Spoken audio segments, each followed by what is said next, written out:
औज़ुबिल्लाहि मिनश्शैतानिर्रजीम बिस्मिल्लाहिर्रहमानिर्रहीम। मोहतरम जनाब वासिफ क़ादरी साहब, सदर ओवरसीज़ फ्रेंड्स ऑफ मजलिस इत्तेहादुल मुस्लिमीन, मोहतरम जनाब आज़मुद्दीन ओवैसी साहब, मोहतरम जनाब डॉक्टर अज़हर खादर साहब, डॉक्टर मिसबा साहब, मोहतरम जनाब मसूद शाह साहब, मोहतरम जनाब बशीर मामा साहब शह नशीम में तशरीफ़ फरमा, मोअज़्ज़िज़ उलमा इकराम, मशाइख़ीन उज़्ज़ाम, मोअज़्ज़िज़ हाज़रीन इकराम, मैं आप तमाम का बेहद शुक्रगुज़ार हूँ कि आपने अपना कीमती वक्त निकाल कर आज के इस प्रोग्राम में आपने शिरकत की। मैं आपका बेहद शुक्रगुज़ार हूँ और आपने यहाँ पर तशरीफ़ लाए। मैं वासिफ क़ादरी साहब का भी शुक्रिया अदा करता हूँ कि उन्होंने और उनके तमाम साथियों ने मुहिबान मजलिस इत्तेहादुल मुस्लिमीन ने मिलकर आज के इस प्रोग्राम और नशिस्त का एहतमाम किया। मैं ये चाहता हूँ कि एक थोड़ी देर के लिए मैं अपनी बात को आपके सामने रखूँगा और उसके बाद इंशाअल्लाह ताला मेरी आपसे ये इल्तिमास है कि अगर आपके कोई सवालात हैं और उन सवालात आप मुझसे कर सकते हैं, क्योंकि अक्सर ये होता है कि हम लोग तकारीर करने के बाद चले जाते हैं और लोगों को शिकायत होती है कि भाई वो अपने मतलब की बात करके चले गए। तो मैं अपनी बात ज़रूर करूँगा, रखूँगा यहाँ पर, और उसके बाद अगर वासिफ साहब अगर आप इजाज़त दिए तो फिर सवालात अगर आपके हैं तो इंशाअल्लाह उन सवालात का भी जवाब देकर हम आज की इस नशिस्त को इख्तिताम पजीर करेंगे। और अल्हम्दुलिल्लाह यहाँ पर बड़े बुज़ुर्ग लोग बैठे हैं जिन्होंने अपनी जवानी में मजलिस इत्तेहादुल मुस्लिमीन के लिए बहुत कुछ किया और फिर अल्लाह ने उनको हैदराबाद से यहाँ पर शिकागो या अमेरिका की सरजमीन पर लेकर आया, तो यहाँ पर उनकी मौजूदगी वतन से दूर रही, मगर सरजमीन हैदराबाद और मजलिस से लगाव उनका बरकरार रहा और उन्होंने अपनी कोशिशों से, अपनी दुआओं से, अपनी सरपरस्ती से मजलिस इत्तेहादुल मुस्लिमीन का ताउन किया। मजलिस इत्तेहादुल मुस्लिमीन की कामयाबियों में उन्होंने अपना एक बहुत अहम रोल अदा किया। मैं उन तमाम हजरात का शुक्रिया अदा करता हूँ और मेरी अल्लाह से दुआ है कि अल्लाह सुब्हाना व तआला जो आज बुज़ुर्ग हैं, ज़ईफ़ी में आ चुके हैं, अल्लाह सुब्हाना व तआला उनको सेहत दे और अल्लाह उनके उस जज्बे को बरकरार रखे और उस जज्बे को अल्लाह आने वाली नस्लों में मुंतक़िल करे, ताकि ये जो जद्दोजहद हमारे बुज़ुर्गों ने 65 साल पहले शुरू की थी, ये एक अमानत है मजलिस इत्तेहादुल मुस्लिमीन और इस अमानत को ज़िंदा रखना है, इस अमानत को बचा के रखना है, ये हम तमाम की ज़िम्मेदारी है। और यकीनन हैदराबाद नहीं बल्कि आज मजलिस इत्तेहादुल मुस्लिमीन हिंदुस्तान के मुसलमानों की एक आवाज़ है, हिंदुस्तान के मुसलमानों की एक पहचान है और इसका क्रेडिट जाता है हमारे उन बुज़ुर्गों को जिन्होंने 65 साल पहले मजलिस इत्तेहादुल मुस्लिमीन का हय्या किया। क्रेडिट जाता है उन कौम और मिल्लत के ज़िम्मेदारों का जो आज इस दुनिया में नहीं है, जिन्होंने बड़े पुरआशूब दौर में इस चिराग को रोशन किया और बातिल ताकतों के तूफ़ानों में भी इस चिराग को बुझने नहीं दिया। तो आज हम यहाँ पर पहुँच चुके हैं। मजलिस इत्तेहादुल मुस्लिमीन का एक सियासी सफ़र 65 साल से चल रहा है और मुझे यकीन है कि इंशाअल्लाह ताला अल्लाह सुब्हाना व तआला नबी करीम सल्लल्लाहु अलैहि वसल्लम के सदक़े तुफ़ैल में, अहले बैत के सदक़े में और अहले दिल की दुआओं की बिना पर अल्लाह इस सियासी सफ़र को सुबह क़यामत तक जारी और सारी रहेगा। और मुझे यकीन है कि मेरी इस दुनिया से चले जाने के बाद भी अल्लाह मुझसे ज़्यादा काबिल मुतहर्रिक लोगों को अल्लाह ये जिम्मेदारी सौंपेगा। अहम बात यह है कि आज वतन अजीज़ हमारे मुल्क भारत में जो हालात हैं वो आप जानते हैं, क्योंकि टेक्नोलॉजी की वजह से दुनिया छोटी हो चुकी है। हर छोटे बड़े वाक़यात के बारे में आप तमाम को फ़ौरन इत्तला मिल जाती है। तो मैं ज़्यादा उन चीज़ों पर नहीं दोहराना चाहता हूँ जो आप तमाम लोग बाखबर हैं। बस 3-4 चीज़ें आपको बताना चाहता हूँ कि आज वतन अजीज़ भारत में, हमारे मुल्क में यकीनन एक आईन है, एक कॉन्स्टिट्यूशन है, संविधान है, जिसको हमारे जो अंग्रेज़ी में कहते हैं कि हमारे फाउंडिंग फादर्स ने इस आईन को बनाया। और इस आईन को जब उन्होंने बनाया तो ये ख्वाब उनका था कि इस मुल्क में कभी भी अक्सरियती तबके की जमहूरियत नहीं होगी, यानी मेजॉरिटेरियन फॉर्म ऑफ डेमोक्रेसी नहीं होगी, बल्कि शराकतदारी की जमहूरियत होगी, जिसको अंग्रेजी में आप और हम कहेंगे कि पार्टिसिपेटिव फॉर्म ऑफ डेमोक्रेसी होगी।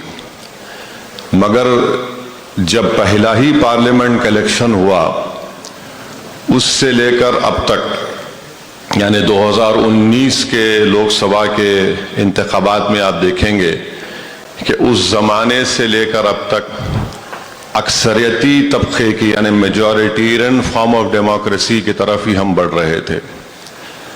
और एक नई किताब आई है, एक ऑक्सफोर्ड के PhD स्कॉलर ने लिखी है, जिसमें उन्होंने उन तमाम चीज़ों का जिक्र किया जो मजलिस के बुजुर्ग 1960 से कर रहे थे। बल्कि उसमें एक वाक़े में एक इंटरेस्टिंग बात उसमें उन्होंने बताई, जो मैंने अपने मरहूम वालिद से भी सुना था, कि जब आईन बनाया जा रहा था, जिसको कानून साज असेंबली कहते हैं, कॉन्स्टिट्यूट असेंबली, उसमें मौलाना अबुल कलाम आज़ाद रहमतुल्लाह अलैह, मौलाना हिफ्ज़ुर रहमान साहब रहमतुल्लाह अलैह जब कभी भी मुसलमानों के लिए रिजर्वेशन की बात करते तो सरदार पटेल मुस्लिम लीग के उन 2 मुसलमानों को इस्तेमाल करते और हमला करवाते मौलाना अबुल कलाम आज़ाद पर, मौलाना हिफ्ज़ुर रहमान पर, कि आप लोग मुसलमानों को मेन स्ट्रीम में लाना नहीं चाहते। और उस वक्त की कॉन्स्टिट्यूंट असेंबली में ये बात भी कही गई थी कि अब आपको अपनी शनाख्त को, इन तमाम चीज़ों को छोड़ना पड़ेगा। बल्कि गोविंद वल्लभ पंत ने जब उत्तर प्रदेश के पहले चीफ मिनिस्टर थे, उन्होंने ये कहा कि या तो तुमको मिल के रहना पड़ेगा या फिर छोड़ के चले जाना पड़ेगा, यानी आपकी तहजीब तमद्दुन को। मगर आइन तो बन गया।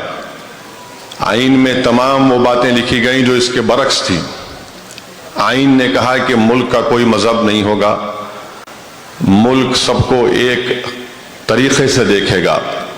मगर जो सिलसिला शुरू हुआ, आज हम इस मुकाम पर पहुंच चुके हैं कि आज बरसर इख्तिदार जमात बीजेपी के पास 306 MP जरूर हैं, मगर उसमें एक भी मुसलमान नहीं है। आज उनके पास एक मुस्लिम मिनिस्टर नहीं है। आज भारत की लोकसभा में 14% मुस्लिम अक़लियत की आबादी है और सिर्फ मेरे ख्याल से 4.5 या 5% के करीब मुस्लिम MPs जीत कर आते हैं। उन तमाम 22 या 23 मुस्लिम MPs में से सिर्फ 2 ऐसे MPs हैं जो उन लोकसभा की कॉन्स्टिट्यूंसी से आते हैं जहां पर मुसलमान 12 या 15% हैं। एक तो गाजीपुर के अंसारी साहब, जिनको अब सजा दे दी गई, उनकी मेंबरशिप चले गई। एक तमिलनाडु से माबाकी जितने 20 MPs हैं बशमूल मेरे, वो उन पार्लिमानी हलकों से आते हैं जहां पर मुसलमानों की वोटर लिस्ट में तनासुब परसेंटेज 30% के अबाव है, 30% के अबाव है। तो इसमें कोई इन सेकुलर पार्टीज का, जिसको मैं नाम निहाद कहता, उनका कोई बहुत बड़ा रोल रहा है। दूसरी बात यह है कि आज हमारे मुल्क में मार्जिनलाइजेशन ऑफ मुसलमान तो हकीकत है, मगर इनविजिबल कर दिया जा रहा है मुसलमानों को पॉलिटिक्स से। आज आप देखेंगे कि जितने भी सेकुलर पार्टीज हैं, बीजेपी तो खैर डिसाइड कर चुकी है कि हम मुसलमान को टिकट नहीं देंगे और देते भी नहीं है। दूसरे जो सेकुलर पार्टीज जो अपने आप को सेकुलर कहते हैं, वो मुसलमान का नाम लेने से डरते हैं। तो एक भारत की सियासत में मुसलमानों को इनविजिबल कर दिया जा रहा है। और तीसरी बात यह है कि सबसे ज्यादा मुसलमानों का तनासुब अगर है तो भारत की जेलों में है, अंडर ट्रायल्स में है, कन्विक्शन में है। अच्छा, हैरत की बात यह है कि जो आखिरी data national crime records bureau का आया, जो अगर मेरा हाफिजा सही है तो उसमें यह बताया गया कि 24% अंडर ट्रायल्स हैं और जब कन्विक्टेड लोग हैं वो करीब 8-9% के करीब है। तो इससे एक दो बात मालूम होती कि एक तो पुलिस की ज्यादती और दूसरा है कि गैर जरूरी इनको फंसाया जाता था, ये एक है। चौथी बात यह है कि अभी एक नया डेटा आया है, 2020 और 21 का डेटा है, जिसमें कहा गया, ये गवर्नमेंट ऑफ इंडिया का डेटा है, उसमें यह कहा गया कि 1 लाख के करीब 1,80,000 के करीब मुसलमान हायर एजुकेशन को छोड़ चुके हैं, माने हायर एजुकेशन से डिसअपियर हो चुके हैं। अब उसमें अब आप देखिए कि सबसे ज्यादा अगर कहीं पर हायर एजुकेशन मुसलमान छोड़ चुके हैं वो है उत्तर प्रदेश 58,000, जम्मू कश्मीर 47,000, तमिलनाडु 14,000, गुजरात 10,000, बिहार 10,000, झारखंड 9,000, मध्य प्रदेश 2,800 के करीब। यानी जो मुसलमानों का तनासुब हायर एजुकेशन में 5.45 था वो गिरकर 4.64 हो चुका है। अब यहां पर जो मजलिस के खिलाफ जो लोग बातें करते हैं, मैं उनके हक को क्रिटिसाइज करने का जो हमें हक है करिए, मगर मजलिस की मौजूदगी से तेलंगाना में वो स्टेट शामिल है जहां पर 7,000 इजाफा हुआ है हायर एजुकेशन में। तब एक मैं ये नहीं कह रहा हूं कि ये क्रेडिट मजलिस को आता है, मगर ये कह रहा हूं कि एक सियासी शऊर जो मुसलमानों में हमारे बुजुर्गों ने पैदा किया, एक तमिलनाडु एक तेलंगाना है, दूसरा शायद और 2-3 स्टेट्स हैं। केरल तो वो तो रिवायती, वो लोग हमेशा, माने कोई स्टेट अगर मुल्क में है जहां पे हाईएस्ट लिटरेसी रेट है तो वो केरल है। तो ये एक है। और एक डेटा है कि जो गवर्नमेंट का डेटा है, 1950 से इंटर जेनरेशनल मोबिलिटी एक चीज है। माने अगर किसी के दादा मिसाल के तौर पर 100 रुपये कमा रहे थे तो उनका पोता दादा से ज्यादा आमदनी कमाना चाहिए। तो मुल्क में जितने जातें हैं, हमारे हिंदू भाइयों में अपर कास्ट है, बैकवर्ड कास्ट है, फिर शेड्यूल्ड कास्ट, शेड्यूल्ड ट्राइब है, ये सब में माने अगर कोई अपर कास्ट हिंदू के दादा 100 रुपये कमा रहे थे तो उनका पोता उससे ज्यादा कमा रहा है। अगर कोई दलित के दादा 100 रुपये कमा रहे थे तो उनका पोता उससे ज्यादा कमा रहा है। शेड्यूल्ड ट्राइब का अगर कोई दादा किसी का 100 रुपये कमा रहा था तो पोता उससे ज्यादा कमा रहा है। एक ही कम्युनिटी है, 1950 से लेकर अब तक अगर दादा 100 रुपये कमा रहे थे तो पोता 70 रुपये कमा रहा है। ये गवर्नमेंट का डेटा है, मेरा डेटा नहीं है। अच्छा, फिर आप आ जाइए, एक और डेटा है जिसमें इस बात को कहा गया कि जो मुल्क में सबसे गरीब जो है, माने पोरेस्ट ऑफ द पोर, उसमें 1/5 मुसलमान है, उसमें 1/5 मुसलमान है। अब इसको आप सामने रख के आप खुद एक फैसला कर लीजिए कि क्या हो रहा है। और इस साल का जो बजट है उसमें नरेंद्र मोदी की सरकार तो बड़े दावे करती है, सबका साथ, सबका विकास, सबका विश्वास, मगर उन्होंने जो प्री मैट्रिक स्कॉलरशिप का अमाउंट था उसको कम करके सिर्फ 9वीं और 10वीं जमात के लिए कर दिया। जबकि इसी गवर्नमेंट के पास एक कुंडू कमेटी की रिपोर्ट है जो 2014 अक्टूबर में दी गई थी। प्रोफेसर कुंडू थे उसमें और हैदराबाद के मायानाज इकोनॉमिस्ट, मेरे भाई जनाब आमिरुल्लाह खान साहब, शाबान साहब, बड़े बड़े बड़े इकोनॉमिस्ट थे।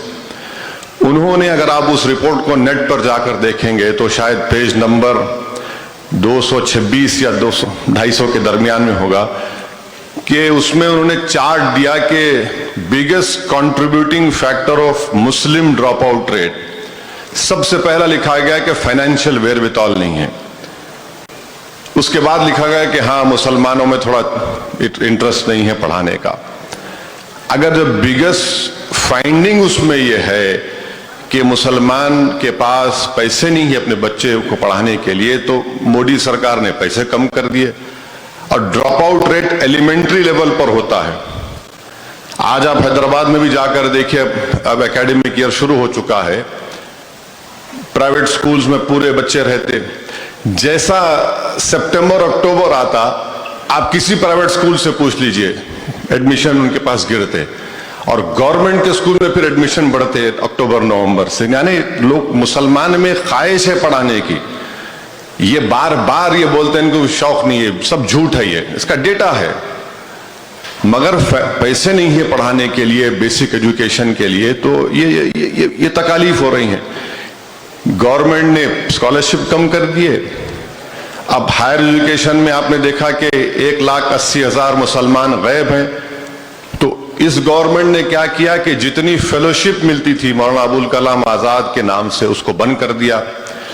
यानी अब आप कोई पीएचडी या फिर दूसरी चीजें नहीं कर सकेंगे, ये एक चीज है। उससे हटकर अगर आप देखेंगे तो पिछले 9 साल से एक मंसूबाबंद तरीके से मॉब लिंचिंग होती है गाय के गोश्त के नाम पर, लव जिहाद के नाम पर, कभी हिजाब के नाम पर झगड़ा हो जाता है, कभी हलाल गोश्त के नाम पर गड़बड़ हो जाती है।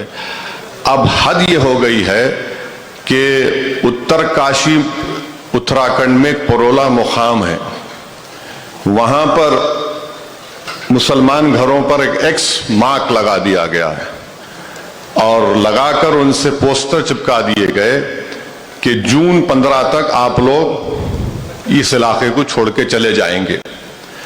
अच्छा, उसमें छोड़ के चले जाने वालों में सबसे पहले कौन भाग गया? उसमें बीजेपी के मुस्लिम माइनॉरिटी का लीडर जो 25 साल से रहता था, उन्हें घर को लॉक डाल के भाग गया और ओपनली वीडियोस जारी होते हैं कि आपका जेनोसाइड होगा, आपका कत्लेआम होगा। सुप्रीम कोर्ट ने कहा कि सो मोटो एक्शन लो हेट स्पीच के ऊपर, मगर क्योंकि सुप्रीम कोर्ट को छुट्टियां हैं, ये लोग अपनी जबान को खुला रख दिए हैं। तो ये एक माहौल जो मुल्क में बन रहा है, और मैं नहीं बल्कि जो जेनोसाइड का एक्सपर्ट है जिसका नाम आपने सुना होगा, ग्राहम स्टेंटन ने कहा कि जो रवांडा में हुआ, हम लोग, उसने कहा मैं नहीं चाहता कि हमारे मुल्क में हो, क्या हम स्टेज 2 पे आ चुके हैं। मेरे नहीं, आप देख लीजिए, उनका जो जिसने रवांडा के जेनोसाइड को प्रेडिक्ट किया था वो सही निकला। आज जो वतन अजीज के बारे में ये कह रहे हैं, मैं हरगिज नहीं चाहता कि जेनोसाइड हो। और फिर अगर आप मौजूदा दौर में जो वतन अजीज में भारत में हो रहा है, उसका ये मेरा जाती नजरिया है। हम लोग मैल्कम एक्स और मार्टिन लूथर किंग के उस जमाने की जद्दोजहद को नहीं देख रहे हैं, हम लोग 1930 के जर्मनी को देख रहे हैं। और 1930 के जर्मनी में भी ऐसे ही हेट स्पीचेस शुरू हुए थे जूइश कम्युनिटी के खिलाफ। उसके बाद उन पर हमले शुरू हुए, फिर उसके बाद ये हुआ कि हिटलर को ये बात पसंद नहीं आई, तो हिटलर ने कहा कि पिक्चर बनाओ यहूदियों के खिलाफ और ये बताओ कि ये यहूदी जर्मन नेशन के खिलाफ हैं। तो उसमें एक मशहूर पिक्चर बनाई गई थी इटर्नल जू के नाम से, जिससे यहूदियों पर हमले हुए। अब आप देख रहे एक पिक्चर बन गई द केरला स्टोरी, एक पिक्चर बन गई कश्मीर फाइल्स, अब एक कोई बनेगी और एक कोई बनेगी। आखिर में यह हुआ जर्मनी में कि क्रिस्टलनाक मूवमेंट हुआ, उसके बाद राइक्सटैग को जलाया गया। फिर दुनिया ने देखा कि 70 लाख यहूदियों को या तो गैस चैम्बर में डालकर या फिर उनको जेलों में डालकर या फिर ट्रेनों में डालकर उनको भगा दिया गया। तो ये हम 1930 में जो जर्मनी में हुआ, वो हम बदबख्ती हमारी ये है कि हम 2023 में हमारे उस वतन अजीज में देख रहे हैं जहां पर हमारे बुजुर्गों ने इस मुल्क को आज़ाद कराने के लिए क्या क्या नहीं किया। इस मुल्क को आज़ाद कराने के लिए एक कमज़ोर बादशाह ने ज़ईफ़ी में अपने दो बेटों के कटे हुए सरों को देखा। एक बहादुर बादशाह ने अपने हाथ में तलवार लेकर जामे शहादत नोश फरमा लिया। एक बहादुर बादशाह ने बंगाल की सरजमीन पर अपना सब कुछ लुटा दिया। एक बहादुर मुसलमान मुजाहिद आज़ादी ने उनकी जिंदगी का इख्तिताम लंदन में हुआ तो उनको दफन किया गया बैतुल मुक़द्दस की सरजमीन में। एक मुजाहिद आज़ादी ने जेल में बैठकर कुरान करीम की तफसीर लिखी, जिसको हम मौलाना अबुल कलाम आज़ाद के नाम से जानते हैं।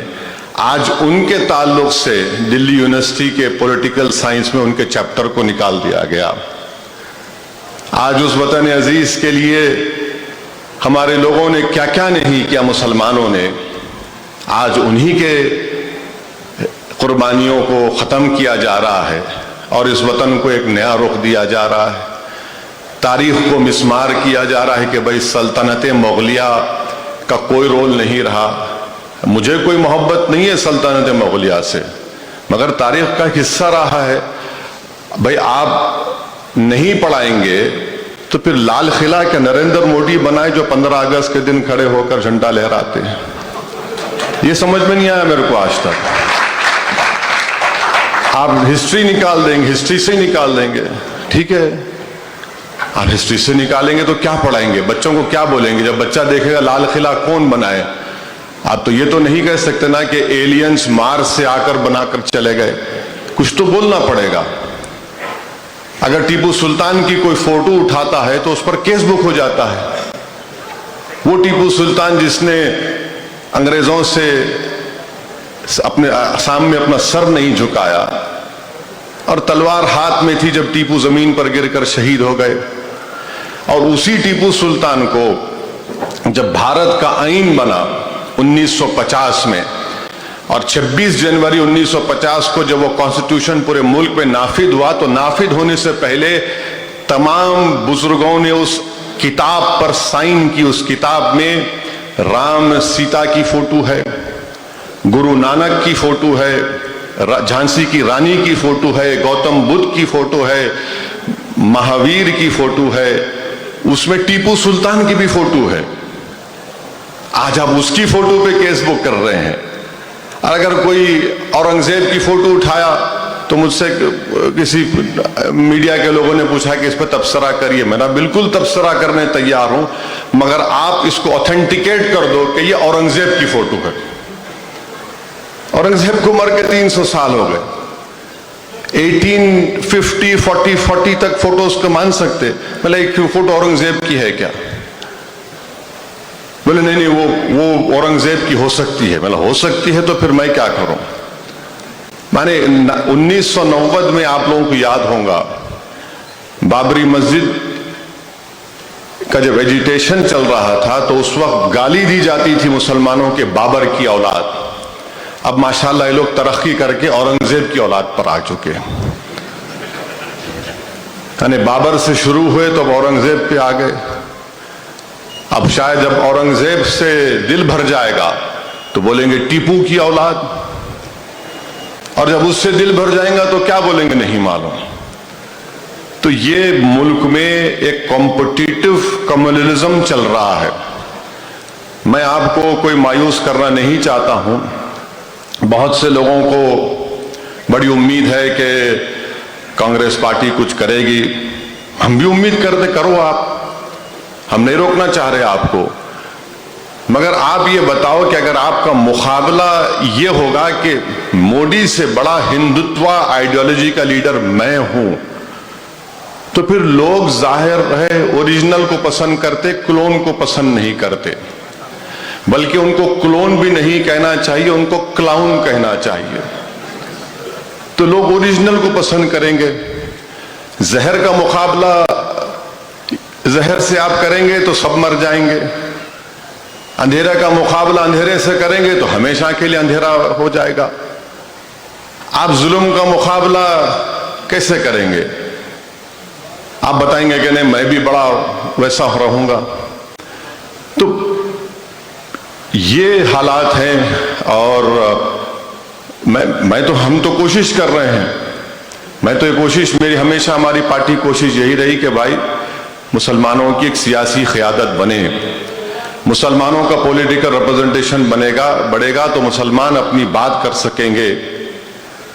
और अगर आज बीजेपी इख्तिदार पर है तो इसमें कोई मुसलमानों का रोल नहीं है, और उसमें अल्हम्दुलिल्लाह मजलिस का भी कोई रोल नहीं है। मैं तो हमेशा कह रहा हूं, जो हमारे लोग हम पर इल्जाम लगाते हैं, मैं उनसे कहूं कि भाई आप ये फेसबुक पे लिख के, ट्विटर पे लिख के, अखबार में एक बयान दे के, किसी के घर में बैठ के आप बोल रहे हैं, भाई आप बैठ के मेरे सामने बात करो, मैं तैयार हूं आपकी बात को सुनने के लिए।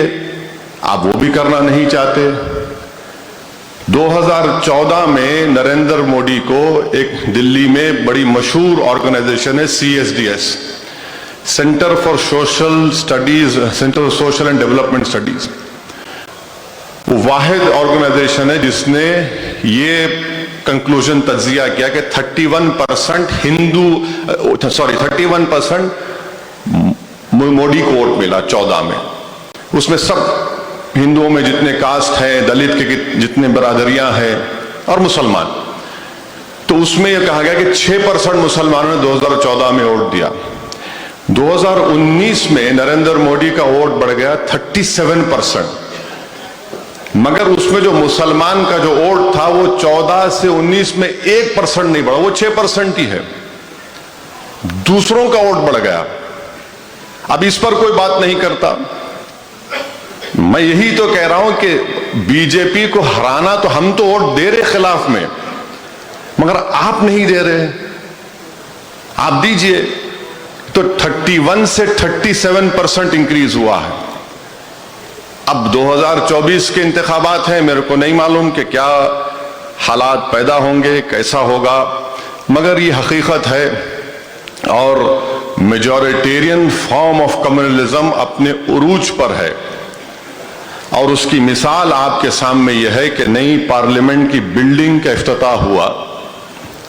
वो पार्लियामेंट जो आईन के मुताबिक चलता है, कॉन्स्टिट्यूशन के मुताबिक चलता है, उसमें खुद हमारे वजीर आजम लेट जाते हैं। बाज़ाब्ता लेट गए वो।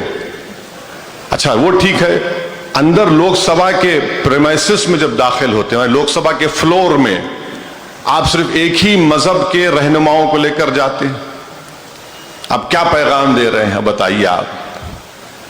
और फिर लोग बोलते हैं कि नहीं वो कांग्रेस पार्टी भी है।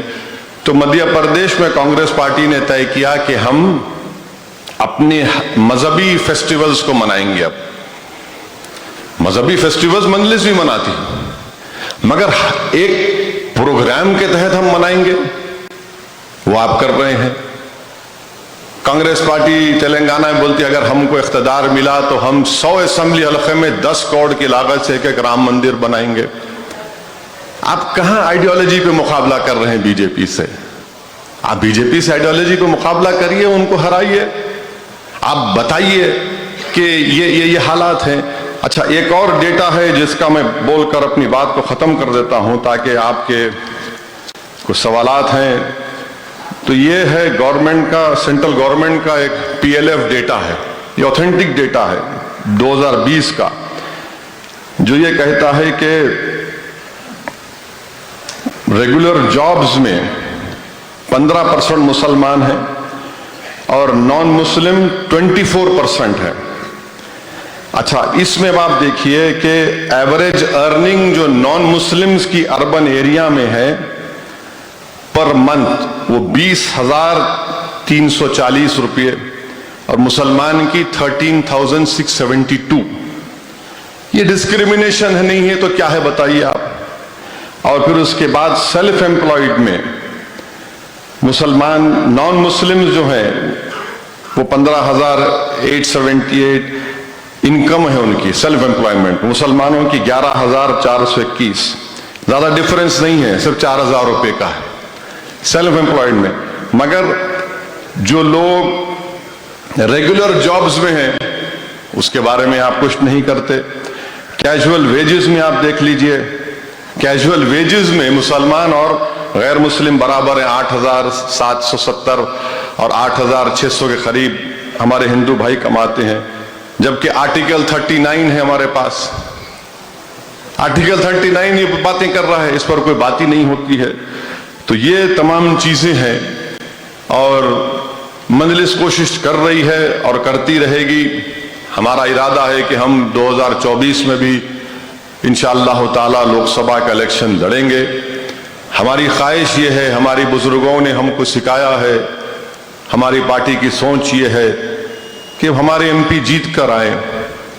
मैं यकीनन बीजेपी हारना चाहिए, हम तो कोशिश कर रहे हैं। और हैदराबाद एक मिसाल है जहां पर चाहे पार्लियामेंट का इलेक्शन हो, असेंबली का इलेक्शन हो, बल्दिया का इलेक्शन हो, सब आकर हैदराबाद में मजलिस के खिलाफ सियासी मुहिम चलाते हैं और फिर उसके बावजूद भी अल्हम्दुलिल्लाह अल्लाह का करम होता है, अवाम उनको हरा देती है, दूसरी जगह पर जीत जाते हैं। तो तेलंगाना की हद तक तो हम कोशिश कर रहे हैं, मगर पूरे मुल्क में कैसे हालात होंगे, क्या होंगे, किस तरह से माहौल आगे बढ़ेगा, ये मुझे नहीं मालूम। मगर इतना तो जानता हूं कि मुल्क की इकोनॉमी बहुत खराब है। भारत की इकोनॉमी अगर आप देखेंगे तो 2014 में जो GDP था 3,14,000 करोड़, 2023 में भी वही है। एक इसलिए कि सुप्रीम लीडर साहब ने अचानक उनको एक ब्रेन वेव आया कि टीवी पे आके बोल दिया कि भाइयों बहनों 4 घंटे में लॉकडाउन।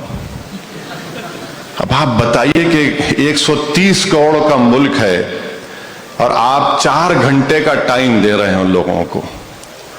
फिर उससे पहले उनको एक ब्रेन वेव आया कि राइट साइड से उठे किसी ने कहा, तो ने कहा कि भाई मैं नोट गायब कर देता हूं।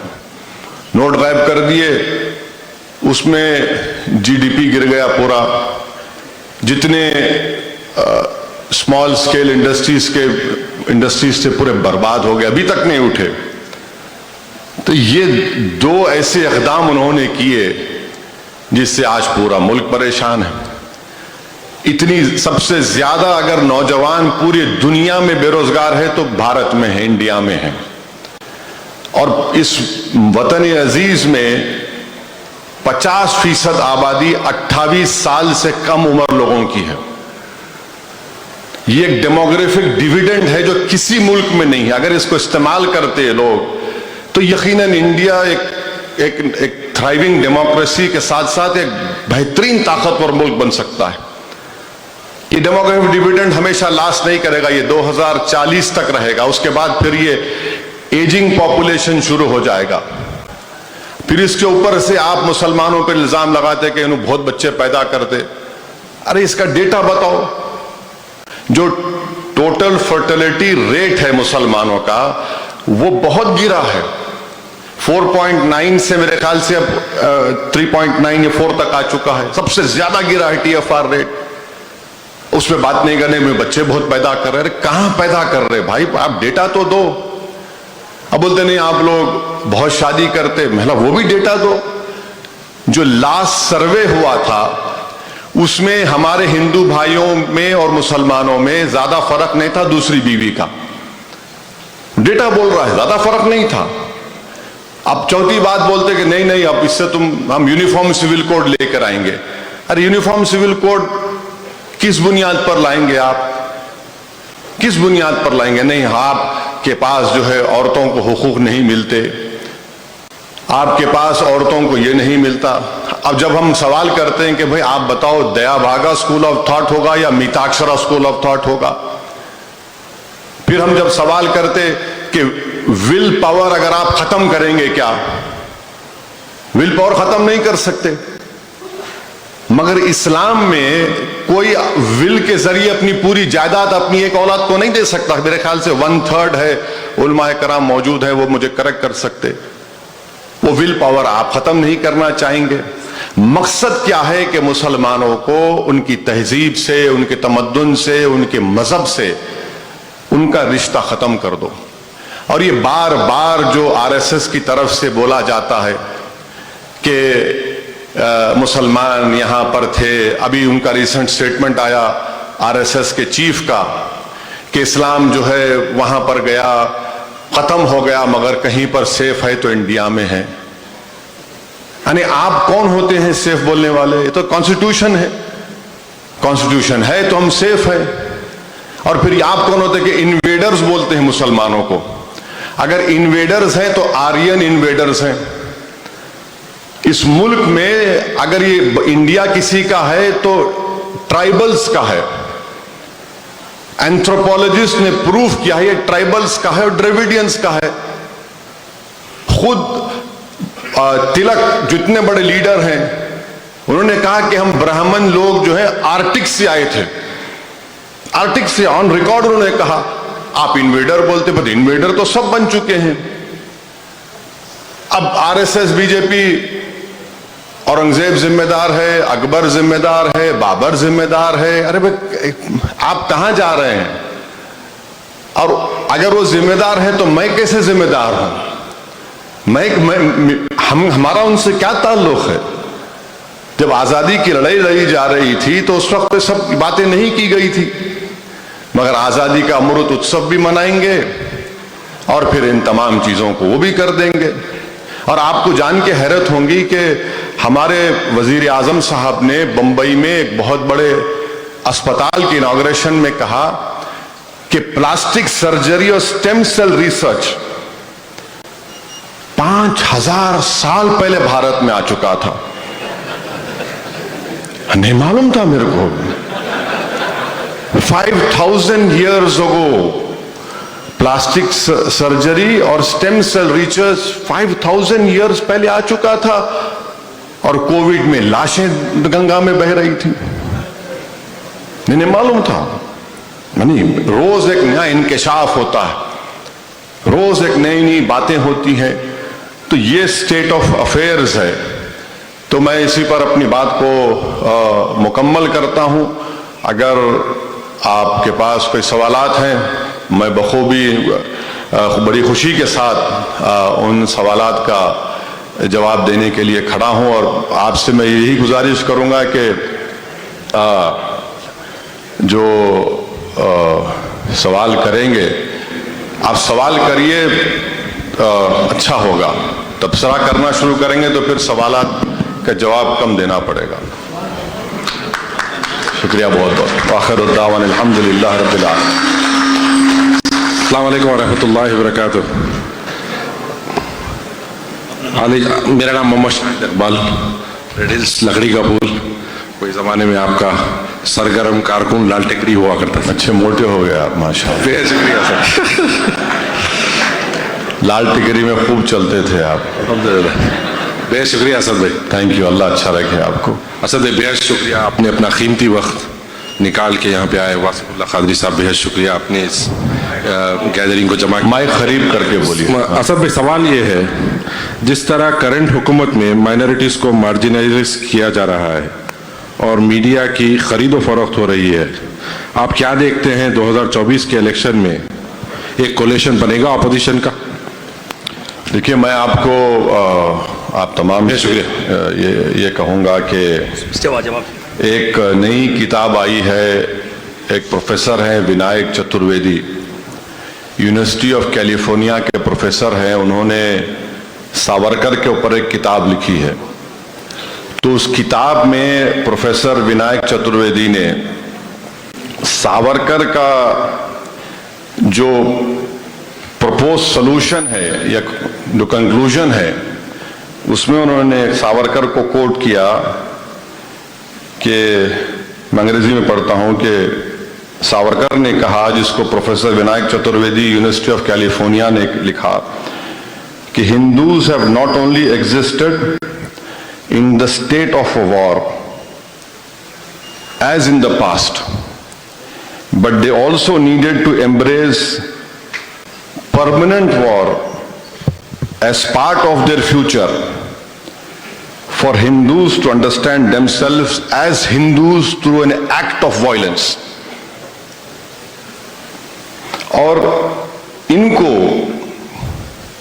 सावरकर को, जिसका गांधी के कत्ल के बाद सुप्रीम कोर्ट के एक रिटायर्ड चीफ जस्टिस साहब थे, कपूर साहब, उन्होंने अपनी इंक्वायरी रिपोर्ट में लिखा कि ये उसमें कॉन्स्पिरेटर थे और ये साहब को हमारे वजीर आजम, उनकी पार्टी अपना आइडियल मानती है। तो कोएलिशन होगा नहीं होगा ये तो बहुत जल्दी होगा बताना, मगर कोशिश तो करनी चाहिए। हम तो कोशिश का हिस्सा बनने तैयार है, मगर अगर कोई ये बोलेगा कि मजलिस सिर्फ हैदराबाद में इलेक्शन लड़े और कहीं पर ना लड़े, ये मुझे कबूल नहीं है। क्योंकि औरंगाबाद की पार्लियामेंट की सीट हमारे इम्तियाज जलील साहब ने 21 साल के शिवसेना के एमपी को हराकर जीती। किशनगंज में हमने 3 लाख वोट हासिल किए, वहां पर बीजेपी नहीं जीती। तो अगर कोई कोशिश कर रहा है तो हम करिए कोशिश आप, मगर अगर आप ये चाहते हैं कि मजलिस भी उसका हिस्सा बने, तो फिर आपको ये जो हमको आप छीना नहीं चाहते, आप ये समझते हैं कि पॉलिटिक्स में हम एक अनटचेबल हैं, तो फिर ये आपका फैसला है। माने सब लोग मेरे से मिलते, अरे तुम भाषण अच्छा देते, मैं सुनता हूं, मैं मुस्कुरा जाता हूं, मैं क्या बोलूं इन लोगों को। फिर बोलते नहीं वो इलेक्शन क्यों लड़ते आप? मैं क्या करूं, कव्वाली पार्टी शुरू कर दूं एक हारमोनियम के साथ, आप राग लिख के देंगे, वो राग पढ़ लेता हूं तारीफ का आपका। बोले नहीं तुम समझते नहीं। मैं आप समझते नहीं, आपकी वजह से बीजेपी जीती, मेरी वजह से नहीं जीती बीजेपी। अब देखिए कोलिशन की आप बात कर रहे हैं, 2019 जून में अमित शाह ने होम मिनिस्टर के हैसियत से एक एक्ट को लेकर आया, अमेंड किया यूएपीए को, अनलॉफुल एक्टिविटीज प्रिवेंशन एक्ट। इस एक्ट को उन्होंने और ड्रैकोनियन बना दिया, सख्त बना दिया। कांग्रेस सपोर्ट की लोकसभा में। आपका इस मुल्क का जो पेट्रियट एक्ट है वो भी इतना सख्त नहीं है। 190 डेज, 190 दिन आदमी डिटेंशन में रह सकता है। आप किए, अब आप कोएलिशन करेंगे, आप सपोर्ट कर रहे हैं ना, आप वहां पे सपोर्ट कर दिए। 370 का निकाल दिया गया, माने सरासर गलत है वो, बल्कि मैंने उसको कॉन्स्टिट्यूशनल ब्रीच कहा। वो दिल्ली का चीफ मिनिस्टर खड़े होकर 370 सपोर्ट किया, तो मोदी बोले बहुत अच्छा किया तूने, अब दिल्ली का तेरा वही हाल करता हूं। दिल्ली का उससे खींच लिया उसके पास से, अब उन्हें पुकारते फिर रहे, मैं लुट गया, मैं लुट गया, मैं पिट गया। तो यही मैं कह रहा हूं कि आइडियोलॉजी पर कंसिस्टेंटली आप मुकाबला करिए, तो आपको लोग पसंद भी करेंगे। लोग बोलेंगे भाई आपका बिहेवियर कंसिस्टेंट है। चीन हमारे मुल्क की 2000 स्क्वायर किलोमीटर पर कब्जा करके बैठा है, 2000 स्क्वायर किलोमीटर पर डेप्सांग और डेपचाक में। आप उठाकर देख लो, आप किसी रिसर्चर से रिसर्च करो, सबसे ज्यादा बोलने वाला मैं हूं। और मैं इसलिए कह रहा हूं क्योंकि 1961 में अब्दुल वाहिद ओवैसी ने मजलिस के सालाना इजलास में उस वक्त कहा था कि मुल्क को सबसे बड़ा खतरा चीन से होने वाला है। आज हम 2020 में हम देख रहे हैं कि चीन 2000 स्क्वायर किलोमीटर पर घुस के बैठा है। अगर ये मुल्क अमेरिका इंडिया को वो थर्मल कपड़े नहीं देता जो 10-15 हजार फीट के ऊपर हमारे सिपाही, बहादुर सिपाही खड़े हैं, कुछ नहीं होता था। आज अमेरिका ने इंडिया को 2 UAVs दिए, जो चेन्नई में बैठकर हम UAVs को ऑपरेट करते। आज अमेरिका ने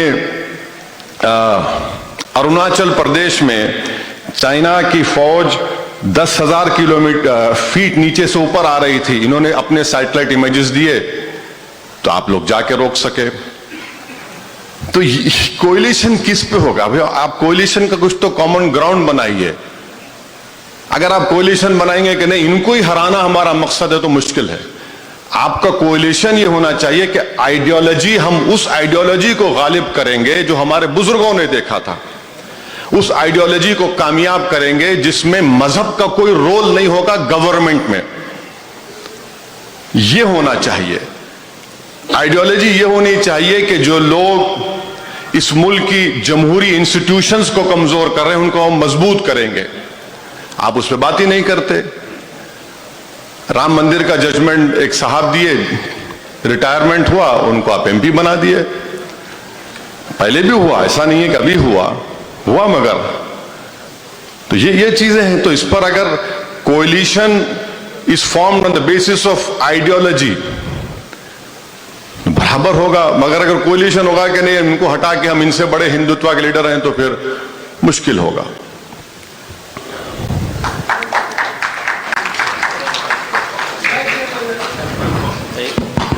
अस्सलामु अलैकुम वरहमतुल्लाहि वबरकातुहू। अलैकुम अस्सलाम। पहले तो मैं मोहतरम नकीब मिल्लत, जो गाड़ियां दूसरी गाड़ियों को ब्लॉक की हुई हैं, दूसरे फंक्शन के गेस्ट बाहर खड़े हुए हैं, उनसे रिक्वेस्ट है कि अपनी गाड़ियां हटा लें प्लीज। मोहतरम असदुद्दीन ओवैसी भाई साहब को अमेरिकन इस्लामिक सोसाइटी और कुल हिंद सुन्नी उलमा बोर्ड की जानिब से दिल की अथाह गहराइयों से मरहबा कहता हूँ, खुशामदीद और वेलकम करता हूँ और हदिया तबरीक पेश करता हूँ मेरे बरादर अकबर मोहतरम वासिफुल्लाह कादरी संजरी पाशा साहब को कि उन्होंने इस परदेश में भी अपने देश की बातें सुनने और सुनाने का ऐसा पुरसुकून अंदाज में मौका फराहम फरमाया। और मैं आपसे अर्ज़ करना चाहता हूँ, कौमी सतह पे अल्हम्दुलिल्लाह जो खिदमात इल्मी मैदान में, जैसा कि आपने तालीमी मैदान के डेटा को शेयर किया और जो आमदनी है मुसलमानों की उस डेटा को भी शेयर किया, इस हवाले से आपके बुज़ुर्गों की जो खिदमात रही हैं तालीमी मैदान में और जो मौजूदा आपकी क़ियादत इस मैदान में काम कर रही है वो इंतहाई काबिल सताइश है और नाकाबिल फरामोश है।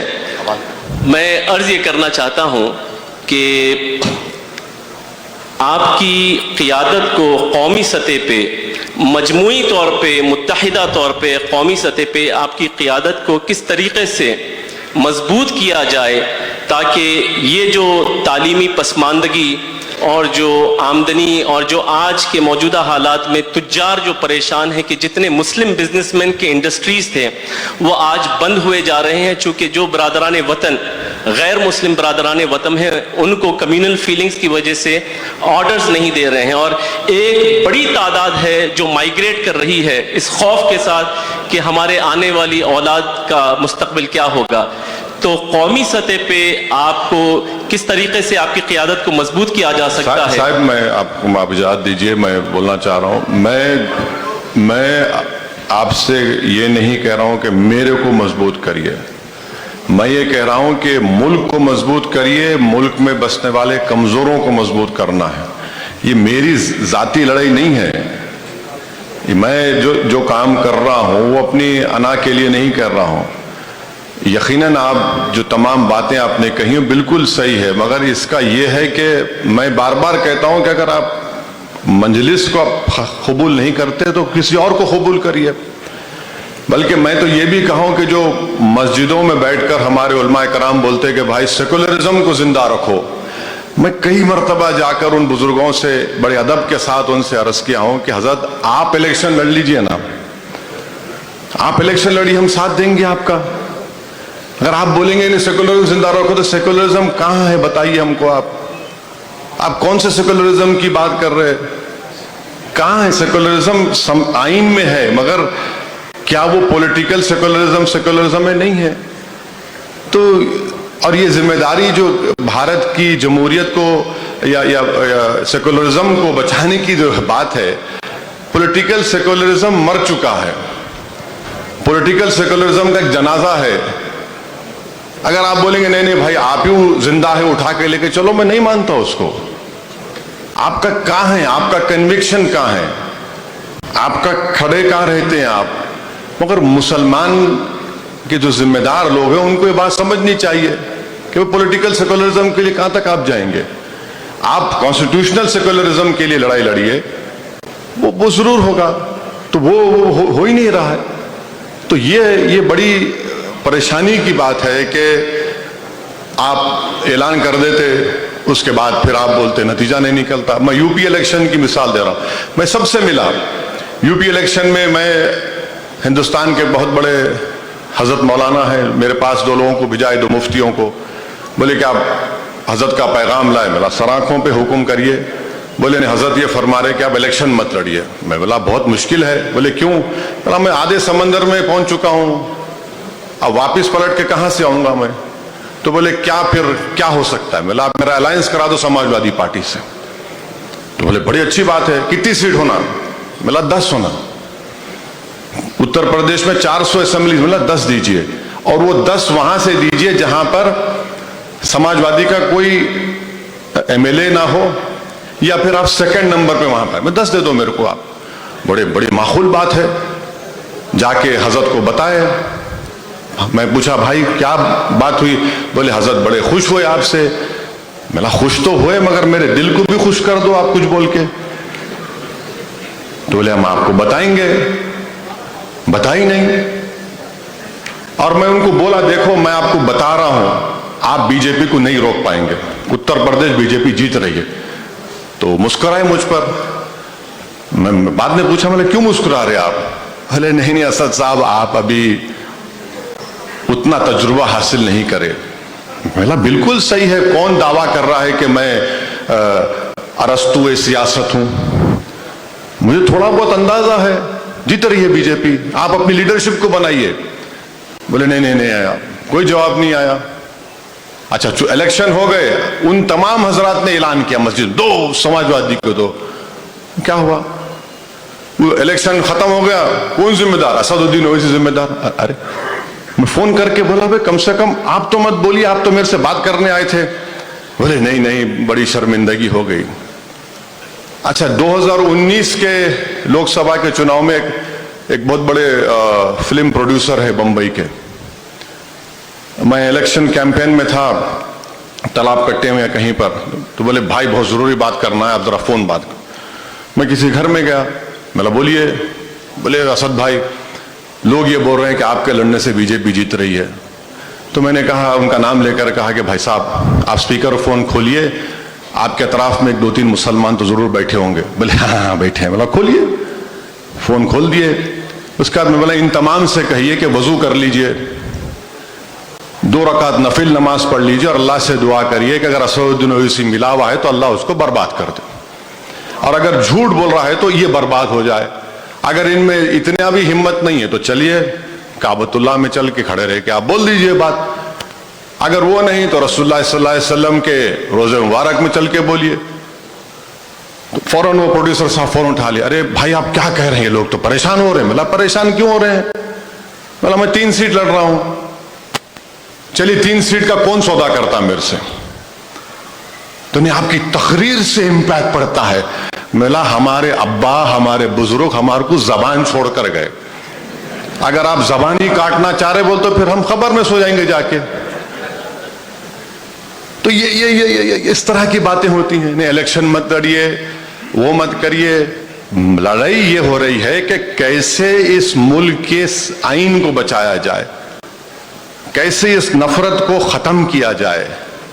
लड़ाई साहब मेरे लिए नहीं हो रही है, अगर मैं नहीं रहूंगा तो कोई और लड़ेगा लड़ाई है, मगर ये चीजें हो रही हैं। आपके बारे में कोई बात ही नहीं करने तैयार है, मुसलमानों की पसमानदगी की कोई बात ही करने तैयार नहीं है। अब बीजेपी कोशिश ये कर रही है कि मुसलमानों में एक निफाक की कैफियत पैदा किया जाए कि पसमानदा मुसलमान के नाम पे। ये अल्लाह का बहुत बड़ा करम है, सरजमीन दखन पर हर मकतब फिक्र के और जिम्मेदारों ने, चाहे किसी भी मकतब फिक्र के हो या किसी फिरके के हो, उन तमाम ने इस बात को फरोग नहीं दिया कि ये चीजें होंगी। मगर नॉर्थ में है, उत्तर प्रदेश बिहार में है ये, और वहां पर बीजेपी कोशिश कर रही है। अब इसका जवाब कौन देंगे आप? हद तो ये हो गई कि 2 लोगों को पुलिस कस्टडी में प्रिजनर हैं, हाथों में हथकड़ी, उनको गोली मार दिए। मैं अपना बयान दिया, फिर मैं फोन करके 2 बड़े लोगों से पूछा, भाई आपका बयान नहीं आया। अरे छोड़िए ना, वो फुला फुला है। अरे मतलब क्या छोड़िए? अरे वो फुला आपको नहीं मालूम, वो फुला बरादर। अरे मतलब वो नहीं है सवाल, सवाल ये है कि ये गलत काम हुआ है।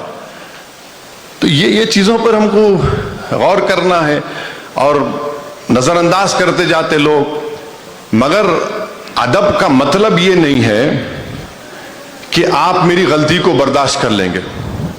अदब का मतलब यह है कि आप मेरी गलती को बोले मेरे मुंह पे सामने आके। नहीं हमारे बड़े, हम कैसा उनके सामने जाके बोलेंगे? अरे भाई, फारूक आजम को एक औरत खड़े रह के बोल दी, फारूक आजम के सामने। वो फारूक आजम जिसके बारे में रसूलुल्लाह सल्लल्लाहु अलैहि वसल्लम ने फरमाया कि शैतान देखता तो भाग जाता था। अब ये कौन सा अदब है बताइए? हकीकत बताइए भाई, जमीन पर आइए। जैसा आप अमेरिका में बोलते कि wake up smell the coffee, wake up and smell the hatred. यानी आप देखो जो नफरत है। तो ये चीजें हैं जी। अगला सवाल, Minnesota licence plate grey colour jeep किसी गेस्ट की गाड़ी को ब्लॉक करी हुई है। Minnesota licence plate grey jeep, please उसे हटा लें। जी अस्सलाम वालेकुम। सलाम। जी मेरा नाम रियाज अहमद है, भारत न्यूज़ मार्केट के लिए नुमाइंदगी भी करता हूँ। मेरा आपसे डायरेक्ट सवाल ये है कि हमारे जो असम्बली 2024 में जो इलेक्शंस आ रहे हैं, जिसमें हमारे परमानेंट कॉन्स्टिट्यूंसी से हम एमआईएम के नुमाइंदे ठहरा करते हैं, तो क्या इस बार मंगलहाट एरिया जिसमें मुसलमानों का तनासुब कम है और हमारा दारुस्सलाम मरकज़ उसी कॉन्स्टिट्यूंसी में आता है, क्या इस दफ़े हमारा कोई नुमाइंदा उस जगह से नुमाइंदगी करेगा? क्योंकि राजा सिंह टीआरपी लेने के लिए हर दिन आए दिन सवालात करते रहते हैं। तो मेरा डायरेक्ट सवाल ये है आपसे। तो अभी तो इलेक्शन के लिए 6 महीने का वक्त है, कहाँ से लड़ा करेंगे वो तो बोलना ख़बलस वक्त होगा। बट वो गोशा महल की कॉन्स्टिट्यूंसी है जो 2019 में 2014 में मजलिस ने खड़ा नहीं किया था, 9 में भी नहीं खड़ा किया था जब गोशा महल बनी थी। उससे पहले महाराजगंज था वो, मगर वहाँ पर बीजेपी जीत रही है। अब 2024 में क्या होगा वो तो बताना जल्दी होगा, मगर हमारी कोशिश ये है कि जिसने अल्लाह के रसूल सल्लल्लाहु अलैहि वसल्लम के शान में गुस्ताखी की, अल्लाह सुब्हाना व तआला उसको दुनिया में भी रुसवा करेगा, और इंशाअल्लाह ताला हम भी कोशिश करेंगे और करते आ रहे हैं। मगर जमहूरियत में थाली 2 हाथ से बचती है, तो दूसरी तरफ से अच्छी कोशिश होगी। मौका अच्छा है, मगर अब नहीं मालूम वो लोग क्या करते हैं, कैसा करते हैं, मगर हम तो अपनी कोशिश को जारी रखेंगे इंशाअल्लाह। अस्सलाम वालेकुम रहमतुल्लाहि व बरकातहू। वालेकुम अस्सलाम। अच्छा साहब, मेरे 2 क्वेश्चन हैं जो बड़े इम्पोर्टेंट क्वेश्चन है। एक क्वेश्चन ईवीएम के ताल्लुक से है, जैसे कि रुक जाइए, ईवीएम के ताल्लुक से देखिए, लोग बोलते ईवीएम में हैक हुआ है। मैं ये कहता हूं कि ब्रेन में हैक कर दिया आरएसएस ने, तो वो ब्रेन के चिप को कौन निकालेगा, उसको कौन निकालेगा? चूंकि नहीं, आम तासुर ऐसा नहीं है, वो ठीक है, कॉन्स्पिरेसी थ्योरीज हैं, मगर रियलिटी ये है कि दिमाग में एक चिप डाल दी गई है नफरत की। अब उसको कौन निकालेगा, उसको कौन डिटॉक्सिफाई करेगा? अब उसका इलाज तो मेरे पास नहीं है, मेरा दिमाग तो क्लियर है।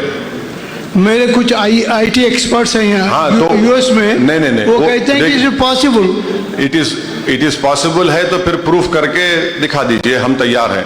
मगर राइट नाउ ब्रेन की हैकिंग हो चुकी है, अब उस ब्रेन को साफ करने की जिम्मेदारी एक बहुत बड़ा काम है। दूसरा सवाल आपका? दूसरा सवाल ये है, जैसे हमारा हैदराबाद में जितना भी सेंसस डिपार्टमेंट हमारा एक था पहले, जब सालार के ज़माने में, I was fully involve in this one, एक घर का हमारे पास वो डेटा था।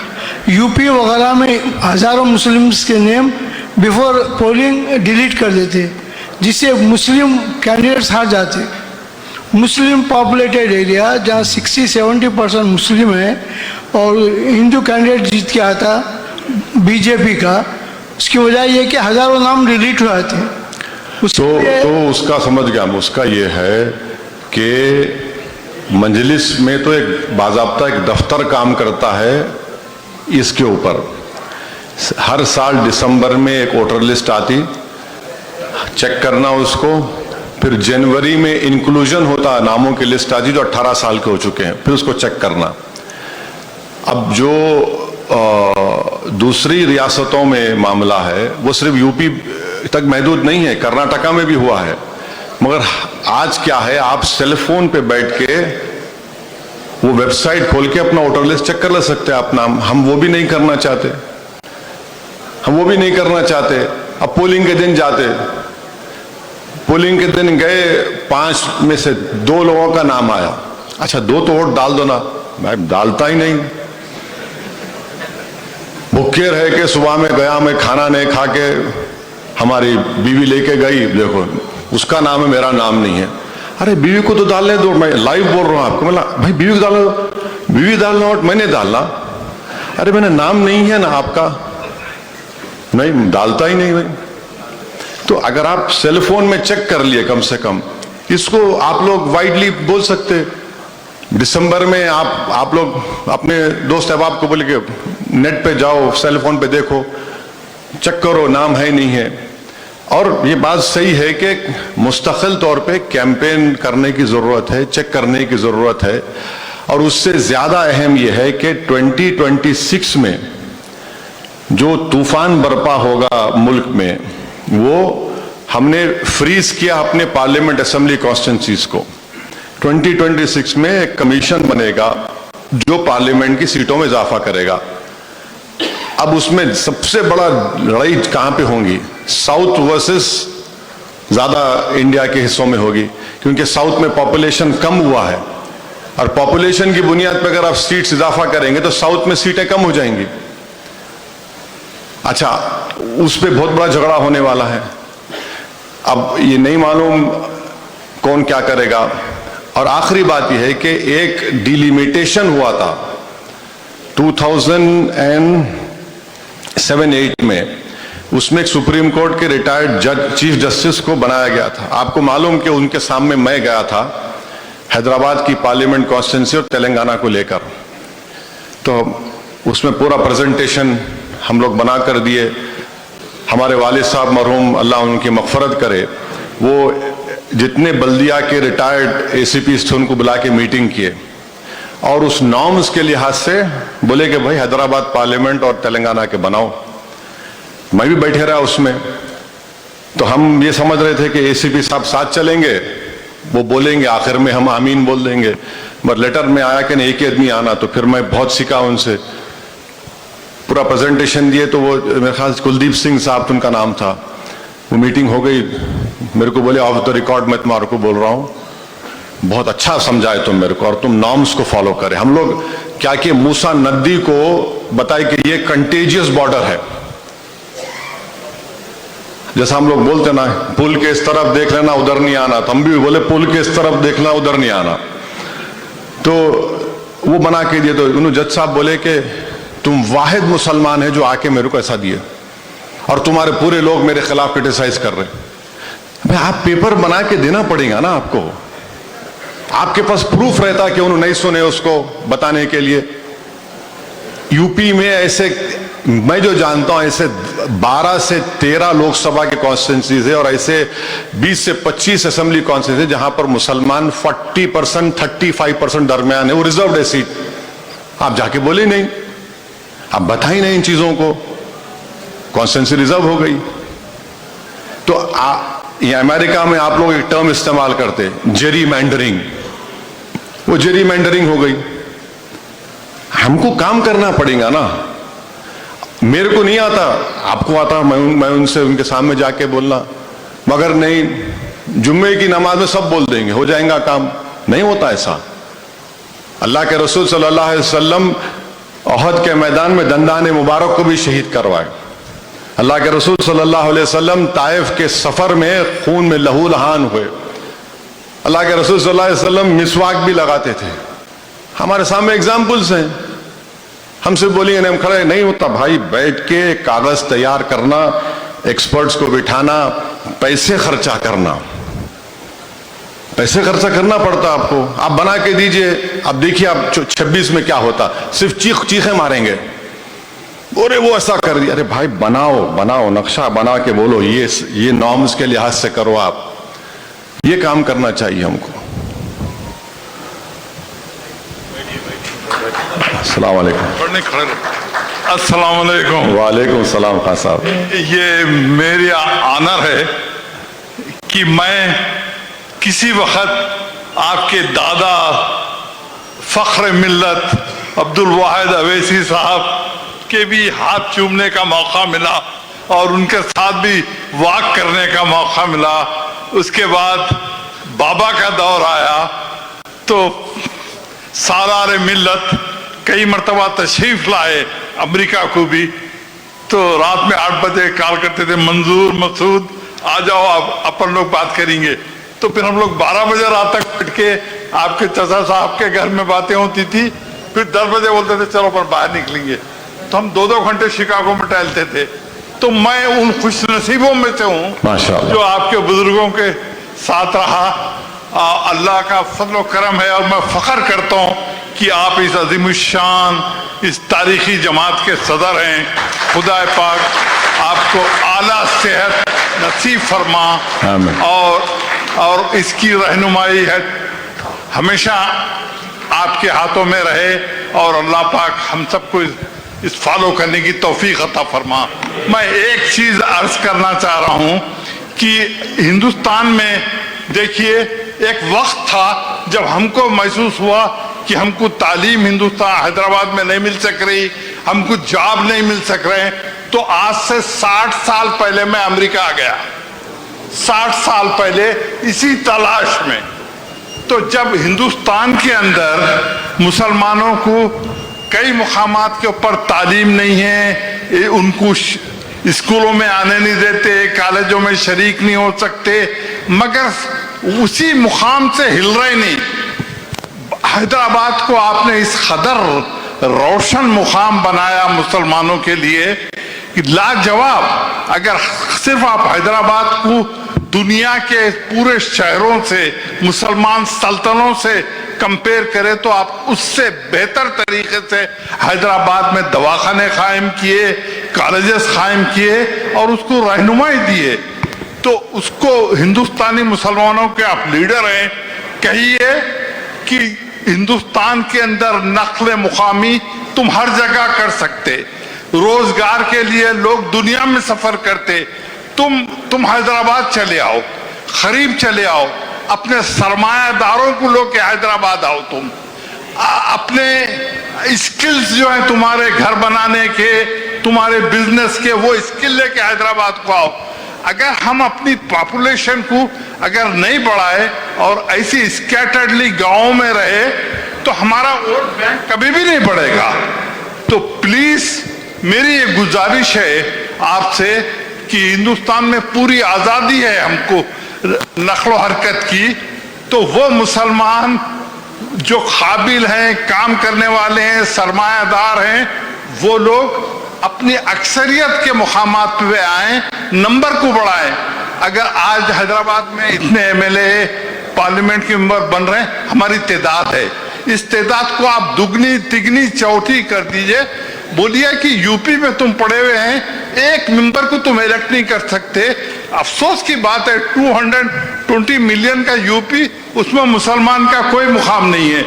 तो आपसे मेरी ये गुजारिश और दरखास्त है कि मुसलमानों को बोलिए कि अगर हमारे पास सरकार दो आलम ने हिजरत फरमाए मक्के से मदीना में, तो क्यों मुसलमान यूपी से हैदराबाद की तरफ नहीं आते?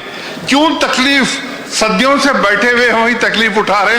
आप बोलिए कि तुम हैदराबाद के करीब आओ, मेरे को आसानी होगी तुमसे मिलने में। खान साहब, मैं उनको आसान तरीका दे दिया ना, मैं उनके करीब जा रहा हूं। मैं उनसे मैं ये कह रहा हूं कि आप यहां मत आओ, मैं आपके करीब आ जाता हूं, और आप लोग जो अपनी जवानी में मेहनत किए वो करो, ताकि नेक्स्ट 30 इयर्स में 40 इयर्स में आपको ये सब चीजें जो हम लोग आज इस्टेब्लिश किए, जिसको हम ये जो मेडिकल कॉलेज है, इंजीनियरिंग कॉलेज है, MBA, MCA, school of pharmacy, school of nursing, physiotherapy, school of architecture, ये सब आप लोगों के इत्तेहाद और कुर्बानियों का नतीजा है। ये ऐसा तो नहीं बने ना, ये तो इसमें अगर उन इमारतों के एक ईंट को अल्लाह जबान देगा तो बोलेंगे कि भाई इसमें खून शामिल है, कुर्बानियां शामिल है, आंसू शामिल है, एक पॉलिटिकल थॉट उसमें गया, एक विजन था। मैं वही तो बात बोल रहा हूं, मैं ये कह रहा हूं कि भाई ये अचीवेबल चीज है। आप अपने MLAs को मुंतखब करिए। इलेक्शन सिर्फ जीतने के लिए नहीं लड़ना है, इलेक्शन इसीलिए लड़ना है कि पॉलिटिकल वॉइस हो और हमारा डेवलपमेंट में शेयर हो, और फिर उस पॉलिटिकल पावर के जरिए हम आवाम के लिए कुछ कर सकें। हम नहीं कर पा रहे क्योंकि पॉलिटिकल पावर ही हासिल नहीं करना चाहते। पॉलिटिकल पावर, अच्छा बिहार में 5 जीत के गए हमारे, आप 4 को खरीद लिए। अच्छा आप हंसेंगे कि क्या पैसे लेके खरीदे लोग, मालूम आपको 1-1 करोड़, माने 1-1 करोड़ में बिक गए लोग। अरे बोला दीवाने तेरे, एक मेरे को कोई उनके साथी मिले, बोले नहीं हमारी शर्मिंदगी है, ऐसा है, मजबूरी थी। बोला भाई मजबूरी थी क्या थी मेरे को नहीं मालूम ना, तुम 1 करोड़ में बिकते भाई, कम से कम अगर जलील हो रहे तो कम से कम बढ़ के रकम में जलील होना था भाई। एक तुम्हारी एक उंगली की कीमत में बोला 1 करोड़ हो सकती, तुम तो सब चीज बेच दिए। तो लोग आ रहे जरूर, यूपी के लोग आ रहे, बिहार के लोग हैदराबाद को आ रहे, काम कर रहे, अल्हम्दुलिल्लाह रह रहे वहां पर, मगर ये आसान काम नहीं है कि सब चीज छोड़ छुड़ा के आ जाना। इट इज बहुत इम्पॉसिबल है वो। और हम तो यही बोल रहे हैं कि वहां पे रहो, आप रह के अपनी एक पॉलिटिकल आइडेंटिटी को इस्टेब्लिश करो आप, और आप में ताकत है। आप देखिए उत्तर प्रदेश में बल्दिया का इलेक्शन हुआ, मीरठ में मंजलिस को 1,60,000 वोट मिले, मेयर के कैंडिडेट सेकंड आया, 11 कॉर्पोरेटर जीते। संभल में चेयरमैन डायरेक्ट इलेक्शन हुआ, सिटिंग MLA की वाइफ लड़ी, उन्होंने 4 नवंबर पे चले गए। चेंज आ रहा, जो नौजवान जो है ना, जो 20 और 28 साल के हैं वो लोग बदल गए, मगर जो मेरी उम्र के लोग हैं वो अभी भी वही पुराना बेगम अख्तर को सुनना चाह रहे। तो मैं क्या करूं, मैं कुछ नहीं कर सकता उसको, उनके दिमाग में वही है, नहीं नहीं the glory days will come back. The glory days will not come back. Glory days को कम बैक करना है तो आपको लड़ना पड़ेगा। नहीं नहीं नहीं, वो पुरानी पार्टी है कांग्रेस, वो वैसा हो जाएगा। मेरा भाई ये ख्वाब ये हो जाएगा, ये नहीं होने वाला है। आपको अपने मुकद्दर के फैसले करना है, आपको मेहनत करना है, आपको जुस्तजू करना है।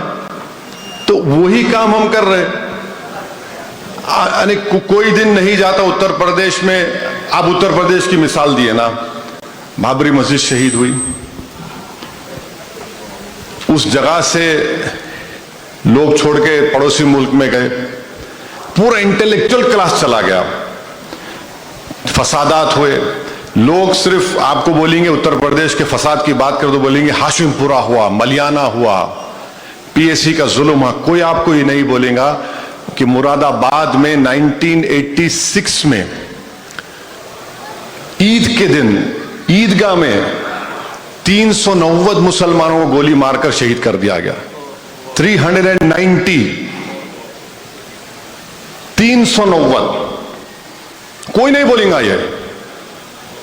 390 मुसलमानों को ईद की नमाज पढ़ने गोलियां मार मार के मुरादाबाद में 390, कोई नहीं बोलेगा।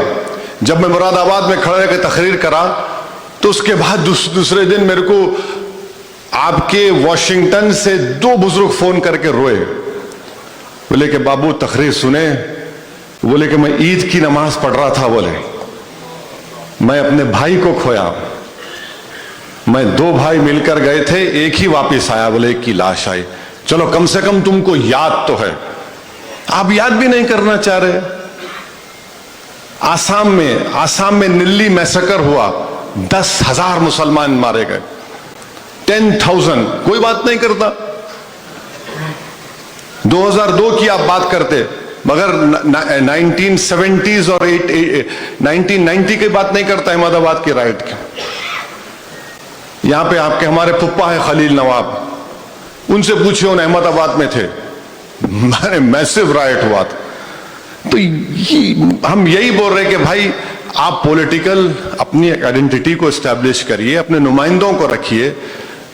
यकीन है इसमें कोई जादू की छड़ी नहीं है कि मैं जिंदा तिलिस्मात आपको दे रहा हूं कि हर बीमारी का इलाज हो जाएगा उसमें, बट एक वॉइस तो आपकी होंगी, कोई तो बोलेगा, कोई खड़े रह के लड़ेगा, कुछ नहीं। हद तो यह हो गई कि पार्लियामेंट में 3 मरतबा ट्रिपल तलाक का बिल आया, 3 मरतबा। दारुल देवबंद से फाजिल एक मौलाना है, आज दुनिया में नहीं है।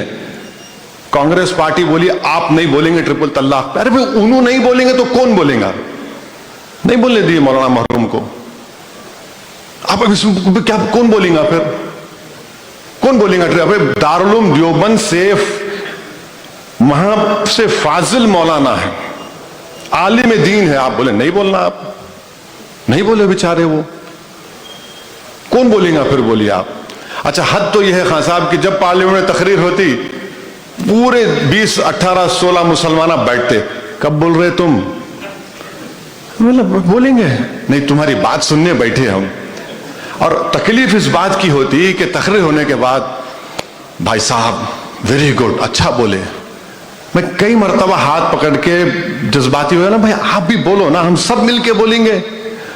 बोले नहीं हमारी पार्टी नहीं देती इजाजत। बोले फिर किस लिए बैठे तुम यहां पर? अब ये अगर बेहाली रहेंगी, ये अगर आप अपनी पार्टी में दबा के रखेंगे अपने लोगों को और नहीं बोलना, तो फिर वो बोलने की जगह है पार्लियामेंट, वो लड़ने की जगह है, वो जिंदा रहने का सबूत देने की जगह है, आप नहीं बोलते वहां पर। तो इसीलिए जब हम ये बातें अपनी तकारीर में, अपने मैसेज में करते, सबको तकलीफ होती।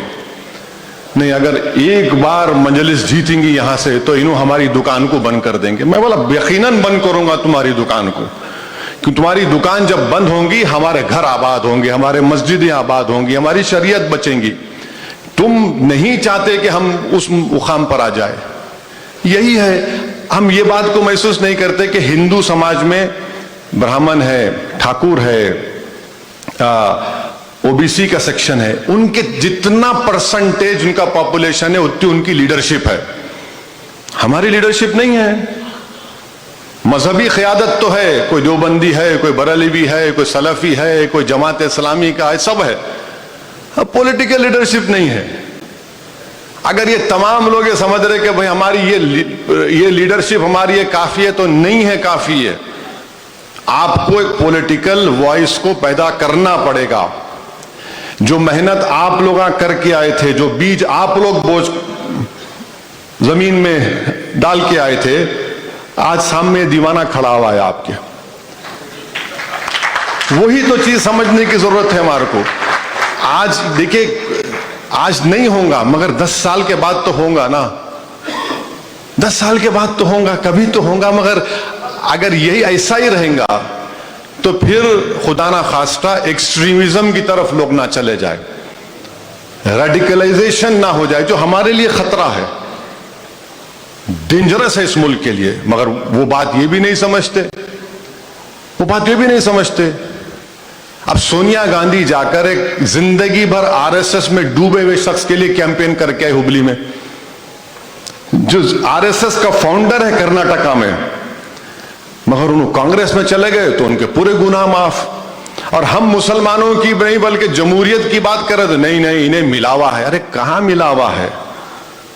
आप उनके लिए गए तो आपको खुश है, ट्रिपल तलाक पे आप बात नहीं करेंगे, आप बताएंगे शरीयत अब हम इनसे सीखना, इस्लाम हम इनसे सीखना, इस्लाम में औरतों के हुकूक हमको नहीं मालूम, आपसे सीखना हम लोगों को। एक अजीब ये चीज हो रही है। तो ये बात समझना चाहिए कि आप एक डेमोक्रेसी में रह रहे हैं। आप डेमोक्रेसी में जब रह रहे हैं तो आप अपने घर के खिड़कियों को, दरवाजों को बंद करके नहीं रख सकते।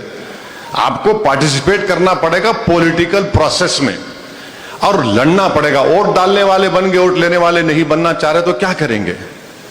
आइए जी, हम पूरे बुजुर्ग बैठे हुए हैं। मंदलिस हैदराबाद का इलेक्शन पहले हारी, पार्लियामेंट का, दूसरा हारी, तीसरा हारी, चौथा हारी, पांचवा हारी, 6 टाइम, छठी मर्तबा सालार 10,000 वोट से जीते। ये जिद्दोजहद करना है ना, लड़ना है। तो 10,000 से जीते, अब जीतते जीतते यहां तक आ गए और इंशाल्लाह चलता रहेगा सिलसिला। मगर हमारा प्रॉब्लम मुसलमानों का यह है कि जंग से पहले नतीजे का सोचते, अरे हार गए तो क्या होगा मेरे भाई। अरे मेरे दोस्त, जिंदगी में हार होंगी मगर आखिरत में जीतने के लिए तो जिंदगी में लड़ना पड़ेगा ना। नहीं हार गए तो क्या होगा? अरे तुम्हारे को कैसे मालूम हारेंगे? 10 कदम नहीं बढ़ाते, अरे नहीं नहीं साहब डर हो रहा, हार गए तो क्या होगा? अरे हारेंगे भाई, जीतेंगे। मगर अगर यही बात आप लोग सोचते तो कुछ होता। तो हारने से डरना नहीं चाहिए, मुकाबला करना चाहिए। तो ये कोशिशें करते रहना पड़ेगा। अस्सलाम वालेकुम असद भाई, मोहम्मद मुनव्वर, मेरा ताल्लुक़ नटाज नगर टप्पा चबूतरे से है। आपके लिए एक अशार, कोई अंदाजा कर सकता है अपने जोरे बाजू का, मालूम मेरे को इकबाल का शेर है, मैं सवाल कर दूं कौम की तकदीर। असद भाई, आपसे एक छोटा सवाल ये है कि आप तालीमी पसमानदगी की बात कर रहे हैं हैदराबाद।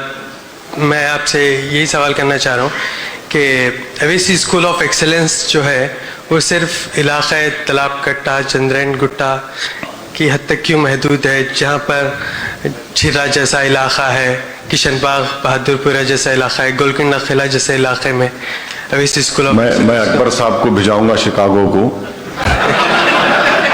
आप उनसे बात कर लीजिए, यहाँ पे बुलाएंगे, उनसे कमिटमेंट ले लीजिए कि तालाब कट्टे में स्कूल खोलेंगे। बहुत शुक्रिया असद भाई। मगर तालाब टप्पा चबूतरा हो, कारवान असम्बली हल्के में आप कभी गोलकुंडा गए?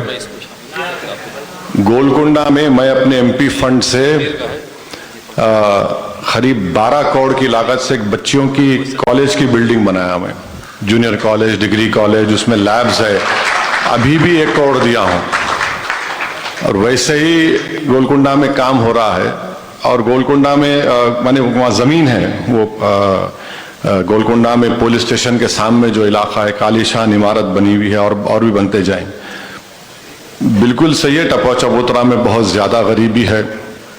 टप्पा चबूतरा में ज़्यादा वहाँ पर स्कूल के नेटवर्क को मजबूत करने की ज़रूरत है। इंशाअल्लाह ताला ज़रूर करेंगे। वहाँ पे एक ज़मीन भी है, मैं बोलता हूँ अकबर को इंशाअल्लाह, क्योंकि ये स्कूल ऑफ एक्सेलेंस जो है वो अकबर साहब अपने ट्रस्ट, सालार मिल्लत ट्रस्ट के ज़रिए वो बना रहे हैं। और अल्हम्दुलिल्लाह उसमें अब तक अकबर बता रहे थे कि 15-16 हज़ार बच्चे फ्री में पढ़ते उसमें। तो अकबर साहब रॉयल आदमी है, तो बोलेंगे। हाँ मामा मामा मामा मामा वो लो एक मिनट। अभी हॉस्पिटल से निकल के आए मामा आप। अस्सलाम वालेकुम वरहमतुल्लाहि वबरकातुहू। क्रिकेट मैच हुआ तो फिर दूसरा जिंदाबाद बोलते हो ना। मेरे पास दो सवाल है आपसे। तो पहला सवाल इधर। हाँ हाँ हाँ बोलिए प्लीज प्लीज। Yes sorry. तो पहला सवाल ये है कि आरएसएस की जो स्ट्रांग होल्ड है ये अमेरिका, कनाडा, यूके में बहुत स्ट्रांग होती जा रही है। अभी कोई दिन पहले मैं अपने लोकल पार्क में था और आरएसएस की जो स्ट्रांग होल्ड है उधर तक भी आ गई। तो बात ये है क्या जब इंडिया में है तो आप कैसे कॉम्बैट करेंगे आरएसएस के? तो हम लोग तो पहले आरएसएस से अगर आपको कॉम्बैट करना है तो आपको उनके मैं आपको रिक्वेस्ट करूंगा कि आप किताबें पढ़ते। तो एक अब्दुल गफूर नूरानी साहब की किताब है आरएसएस, उसको जरूर पढ़िए आप। दूसरा है उनकी किताब है कि सावरकर एंड हिंदुत्व। तीसरी एक और किताब है, नाम याद नहीं आ रहा। ये किताबों में आरएसएस को एक्सपोज किया गया है कि हाँ, एक शम्सुल इस्लाम साहब की किताब है। शम्सुल इस्लाम साहब के बल्कि 2-3 किताबें हैं, वो जरूर पढ़िए आप। पहले आपको ये जानना पड़ेगा कि आरएसएस वाले जो ओथ लेते और सेकेंडली जो रोज वो लोग अपनी शाखा में दुआ करते, उसमें क्या है। उसमें वो लोग कसम खाते कि हम हिंदू कल्चर, हिंदू नेशन को गालिब करेंगे। ये आरएसएस का ओथ है, उनकी दुआ है। वो शम्सुल इस्लाम साहब की किताब है, 2 किताबें हैं उनकी, आप देखिए उसमें हैं। और भी आपके वेस्टर्न कंट्रीज में बहुत से लोग, हाँ, सावरकर की द हिंदुत्व किताब पढ़िए, छोटी किताब है। पहले आप पढ़िए उन लोगों को, समझिए उन लोग क्या कर रहे हैं।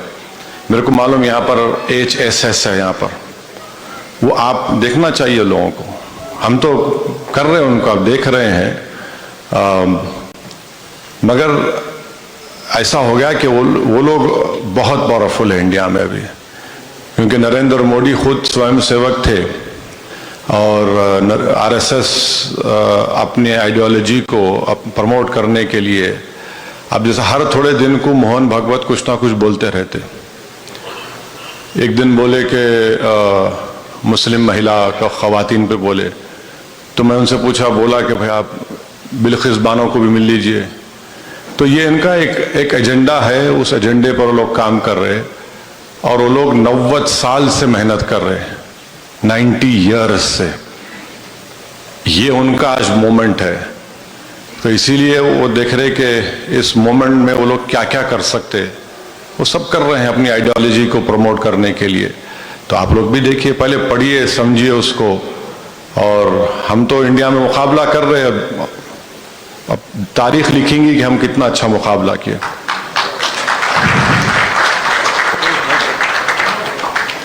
तो ये लास्ट सवाल जो ओके, गो अहेड, लास्ट सवाल। नहीं, पूछो, अच्छा है, जल्दी पूछो। बात ये है कि काफी लोगों को इससे एतराज होएगा, आपको भी शायद एतराज होए। नहीं होता मेरे को, बोलिए, मैं बेगैरत हूँ। आप पाकिस्तानी मुसलमान को भाई समझते हैं या नहीं समझते? देखिए, पाकिस्तान जब बना, हमारे बुजुर्गों ने उसकी मुखालिफत की थी। हम लोग पाकिस्तान नहीं गए, इसलिए नहीं गए क्योंकि हमारा मानना ये था कि जिस सरजमीन पर हमारे बुजुर्गों ने जहाँ बानी और जाफशानी की है, और जिस सरजमीन पर हमारे बुजुर्गों ने अंग्रेज़ों से इस मुल्क को ग़ुलामी की छुड़ाने की लड़ाई लड़ी है, हमने अपने इस मुल्क को माना है। अब जो लोग गए हैं वो गए हैं, जो नहीं गए वो नहीं गए। अब तीसरी बात यह है कि जो रज़ाकार थे वो चले गए, जो वफादार थे रह गए। तो अब उनको भाई मानना नहीं मानना देखिए, हमारा मानना यह है कि भारत के अतराफ में जितने ममालिक हैं उन सब से हमारे ताल्लुकात अच्छे होने चाहिए, मगर मुंबई में जो टेररिज्म का एक्ट हुआ उसको कोई डिनाई नहीं कर सकता कि अजमल कसब ये लोग सब आए, पाकिस्तान से आए। मैं खुद एक निज़ामाबाद की फैमिली को जानता हूँ, एक शादीशुदा बच्ची थी जिसको 5 या 6 दिन हुए थे शादी होके।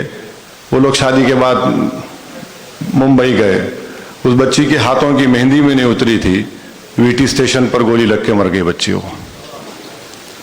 तो ये ज़रूरी है कि हम जिस खित्ते में रहते हैं वहाँ पर स्टेबिलिटी हो और सब अच्छा हो। मगर आपको एक बैड न्यूज़ सुना रहा हूँ मैं अभी। पार्लियामेंट की जो नई बिल्डिंग बनाई गई उसमें एक अंग्रेजी में मुरल बोलते हैं MURAL, वो लगाया गया जिसमें अखंड भारत का नक्शा दिखाया गया। उसमें पाकिस्तान भी आ गया, बांग्लादेश भी आ गया, भूटान भी आ गया, अफगानिस्तान भी आ गया। तो मैं बीजेपी वाले बोला, मुबारक भाई, जल्दी चलो। बोले क्या तमाशा है? बोला आप लगा दिए अखंड भारत का। अब ये मिनिस्ट्री ऑफ एक्सटर्नल अफेयर्स को बड़ी परेशानी होने वाली है कि आपने अपने पार्लियामेंट के अंदर उस नक्शे में सबको मिला लिया। तो अब बताइए आप, पाकिस्तान भी आ गया, बांग्लादेश भी आ गया, भूटान भी आ गया, बर्मा भी आ गया, अफगानिस्तान भी आ गया।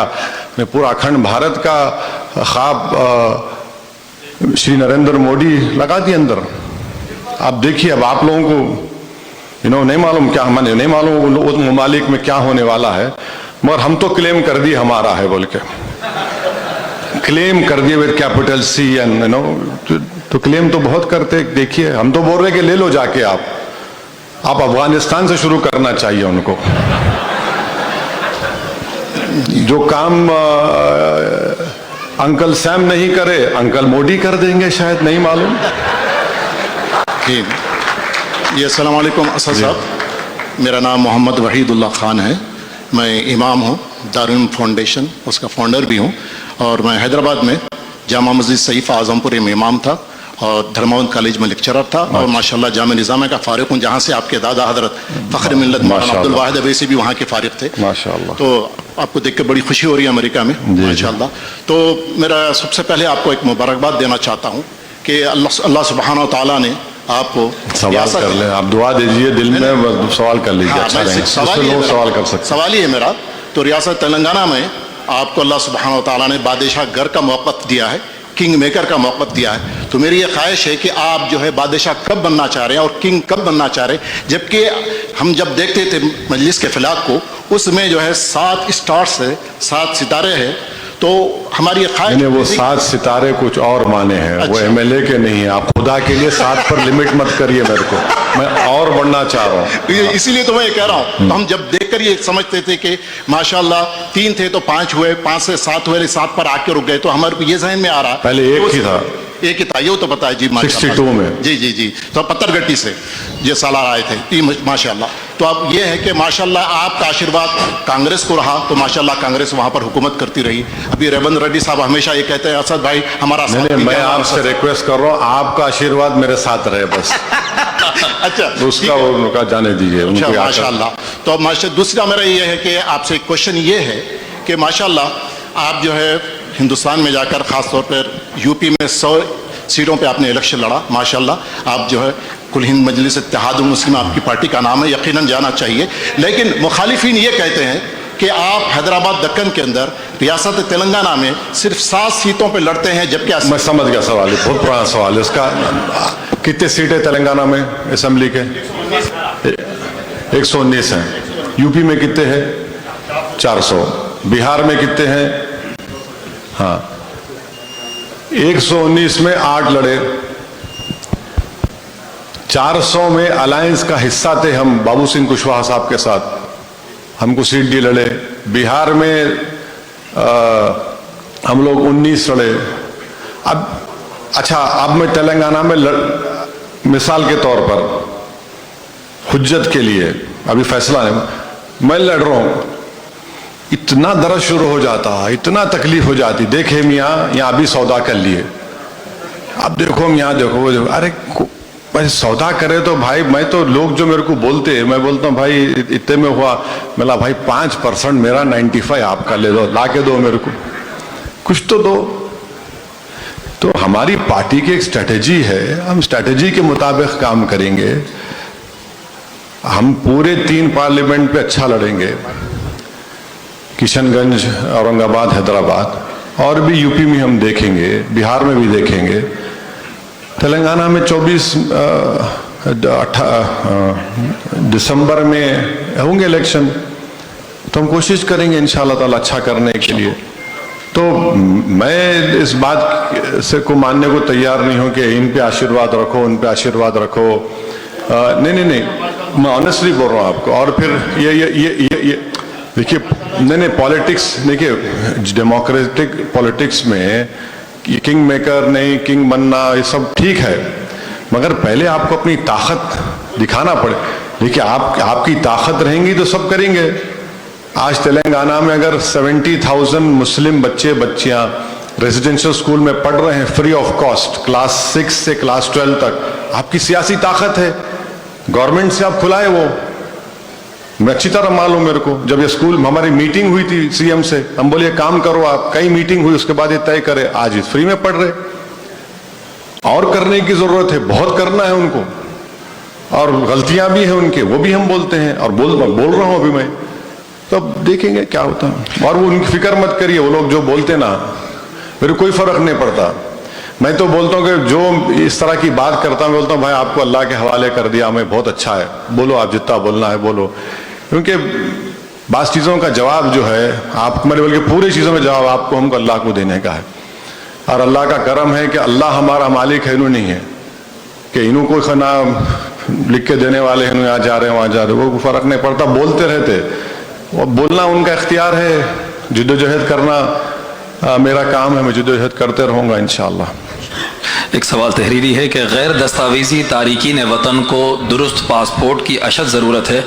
अगर पासपोर्ट न मिल सके तो जनरल कौंसल जनरल से दरख्वास्त है कि शनाख्ती कार्ड जारी करवा सकें, जैसे कि मैक्सिको और दीगर ममालिक ने किया। क्या आप इस मसले को पार्लियामेंट में उठाने में मदद कर सकते हैं? नहीं, गैर दस्तावेजी का मतलब आप लोग यहाँ पर ओवरस्टे कर चुके हैं, उसका मतलब वही है। आप अनडॉक्यूमेंटेड, नहीं, पासपोर्ट पहले था नहीं था, माने रह गए, पसंद आ गया शिकागो बोल के, ठीक है।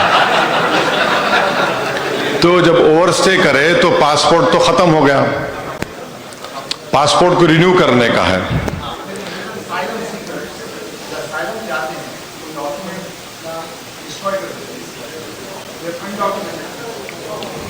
तो वो मेरे को उसके बारे में नहीं मालूम करना पड़ेगा। बट जो लोग अगर इंडिया की सिटीजनशिप छोड़ते तो वो लोग सरेंडर करना पड़ता पासपोर्ट, वो मेरे को मालूम, एक प्रोसेस है। मगर आप जो सिनारियो आप बता रहे, उस बारे में मालूम करना पड़ेगा, मालूम करके मैं कुछ कमेंट कर सकूँगा, वरना मेरे को उसके बारे में इतना इल्म नहीं है। कुछ बोल दूंगा फिर उनका असाइलम का काम रुक जाएगा,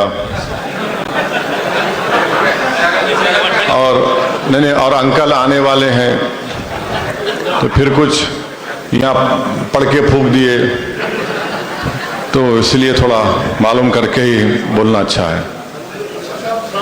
जी वालेकुम सलाम सर, आप बोलिए, सुन लो। दिसंबर में इलेक्शन होने वाले हैं तेलंगाना में। जी हर पार्टी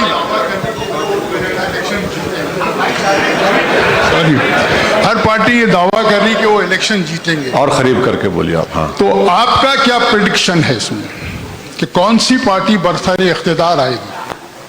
नहीं, मैं तो ये चाह रहा हूँ कि पहले मैं जीत जाऊं, मजलिस जीत जाए, उसके बाद देखेंगे। नहीं, मैं ऑनेस्टली बोल रहा हूँ आपको जी। पहले मुझे अपने घर को आबाद करना है। लेकिन आपको पूरे सीटों पे कॉन्टेस्ट नहीं। नहीं, तो वो करेंगे नहीं करेंगे वो तो इलेक्शन के करीब बताएंगे। जी। मगर फिरका परस्ती को रोकना हमारी जिम्मेदारी, हम रोकेंगे। 2014 में भी रोके, 2018 में भी रोके, मगर रोकने का मतलब ये नहीं है कि आप मेरे प्रोग्रेस को रोक देंगे। मेरी जो पॉलिटिकल प्रोग्रेस है मेरी पार्टी की, उसको तो रोक नहीं सकते आप। तो देखिए अभी बहुत जल्दी है, क्योंकि अगर मैं यहाँ खड़े कुछ बोलूँगा तो बाज़ लोग खुश होंगे, बाज़ लोग नाराज़ हो जाएंगे। तो बेहतर ये है कि वो लोग सस्पेंस में रहे, परेशानी में रहे। जब वक्त आएगा उस वक्त करेंगे। आप किस पार्टी को सपोर्ट करेंगे? मैं मजलिस इत्तेहादुल मुस्लिमीन को सपोर्ट करता हूँ। अस्सलाम वालेकुम रहमतुल्लाह। मेरा नाम मुज़म्मिल है, मैं ज़िबाबाग से हूँ। मेरा असद भाई ये सवाल है। सुन देख लिया जी, बोलिए। माइक के लिए ये कांग्रेस कर्नाटक इलेक्शन में कही थी कि अगर हम इख्तिदार में आ गए तो हम बजरंग दल को बैन कर देंगे। मेरा सवाल ये है कि इस तरह के मैनिफेस्टो से फ्यूचर में नेक्स्ट इलेक्शंस में कांग्रेस के इस मैनिफेस्टो की वजह से माइनॉरिटीज़ को कुछ नुकसान तो नहीं हो? देखिए क्या है वो गालिब का शेर ना कि कौन जिया तेरे जुल्फ के सहर होने तक, हम खाक हो जाएंगे तुमको खबर होने तक। तो नहीं मालूम मेरे को क्या करते नहीं करते ये लोग। इनके बहुत बड़ी बातें तो करते हैं लोग, अब नहीं मालूम क्या क्या करेंगे। मगर मेरा मानना यह है कि बैन अगर होगा तो कानूनी तरीके से होना चाहिए। बैन अगर आप खाली कर दिए और फिर उसके बाद उनको लीगल रिप्रीव मिल जाती है तो फिर उससे वो लोग और ताकतवर हो जाते। तो अब नहीं मालूम वो लोग किस किस को बैन करते, मगर अब तक तो जो शख्स को कांग्रेस पार्टी ने कर्नाटका का स्पीकर बनाया वो शख्स पब्लिकली मुस्लिम बच्चियों के हिजाब पहनने पर तनकीद किया और उन बच्चियों के सामने बोला कि तुम्हारे को क्या जरूरत है पहन के जाने की, तुम पढ़ो। उस शख्स को उन्होंने स्पीकर बना दिया। तो ये उनका रिकॉर्ड है। अभी गवर्नमेंट बन के 1 महीना भी नहीं हुआ है, तो उनको टाइम देने की जरूरत है कि रीजनेबल टाइम देना पड़ेगा उनको देखने के लिए कि वो कितना अपने वादों पर खरे उतरते हैं। मगर मुझे कांग्रेस से बड़ा तल्ख तजुर्बा रहा है माशाल्लाह। और आपके दादा साहब जो खान साहब बता रहे थे, जेल से जब छूट के आए तो जलसे मुनक़्क़द करने के लिए कोई जगह नहीं मिल रही थी, तो गोलीपुरा फीलखाना पहला जलसा हुआ माशाल्लाह। तो उसके बावजूद भी कोई भी घर से लाइट देना नहीं चाह रहे थे, माइक लगाने नहीं दे रहे थे। तो उस वक़्त के सेक्रेटरी मोतमद साहब जो मजलिस के थे, ख्वाजा साहब, ख्वाजा निज़ामुद्दीन साहब, नहीं ख्वाजा निज़ामुद्दीन नहीं, ख्वाजा भाई थे, निज़ामुद्दीन अलग है वो। फिर गुलाम गौस खान मुगल के है वो। हाँ। आपको पूरी बता रहा हूँ ना मैं, आप सुनिए आप।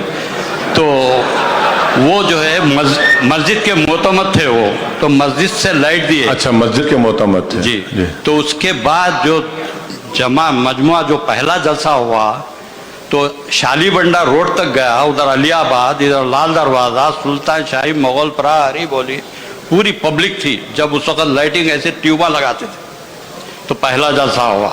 उसके बाद पहला इलेक्शन आपके वालिद साहब जो जीते, मैं पूरी मेहनत करा, पुलिस के मारा खाया मैं, और मासूमा बेगम के अगेंस्ट इलेक्शन जीते। सही है। दूसरा, गौलीपुरे से गांधी के पुतले से नॉटन पे सर पे खून बहता हुआ आपके वालिद साहब तशरीफ लाए, तो हम मरहम पट्टी करे, पानी पिलाए, रुकाए। तो ये मजलिस इत्तेहादुल मुस्लिमीन वो जमात है जो आपको जो है सो आपके बुजुर्गों के तुफैल में ये आई, और इसको कायम रख रहे हैं आप। बहुत काम कर रहे हैं, बहुत बड़ी बात है, और बहुत बड़ा काम कर रहे हैं। अल्लाह आपको और अकबर को दोनों को जो है सो मदराज करे। तीसरी चीज़ आपके नॉलेज में ला रहा हूँ कि आपके वालिद साहब की शादी में भी मैं अटेंड किया, जो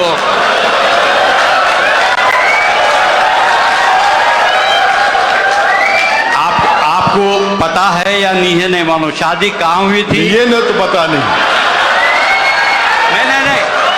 मकाम का जगह का पूछ रहा हूँ मैं। लेडी हैदरी क्लब में शादी हुई थी, और आपके आपकी शादी हुई निजाम कॉलेज में, तो दोनों शादियां ये पता है जी।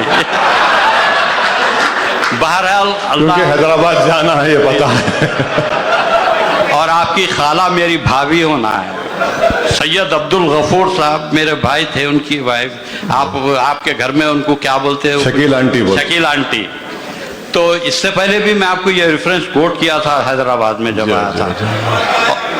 तो बहरहाल हमारी दुआ है, हमारी ख्वाहिश है आप ऐसी खिदमत करते रहें और अपनी जमात की अल्लाह तरक्की दे। आमीन, आमीन। और बहुत मैं उससे ज्यादा कोई सवाल नहीं, आप पूरी हिस्ट्री बयान कर दिया। शुक्रिया, अल्लाह आपको अच्छा रखे, सलामत रखे। माशाल्लाह, खुशी हुई आपसे मिलकर। वाकई आप लोगों की मेहनत है, कुर्बानियाँ थी, यहाँ तक आए। अल्हम्दुलिल्लाह रब्बिल आलमीन। अस्सलाम वालेकुम असद ओवैसी साहब, मैं Owaisi school of excellence Amberpet का स्टूडेंट हूँ। आपके स्कूल के टीचर्स मेरे को क्वेश्चन करते थे, लेकिन आज फ़ख्र की बात है कि मेरे को आपको क्वेश्चन करने का मौका मिला। जज़ाकल्लाह खैर। अच्छा, तो यही हम चाह रहे कि आप क्वेश्चन करना। जज़ाकल्लाह। यही हम चाह रहे। मेरा क्वेश्चन, आपके राइट्स आपको मबूल करिए।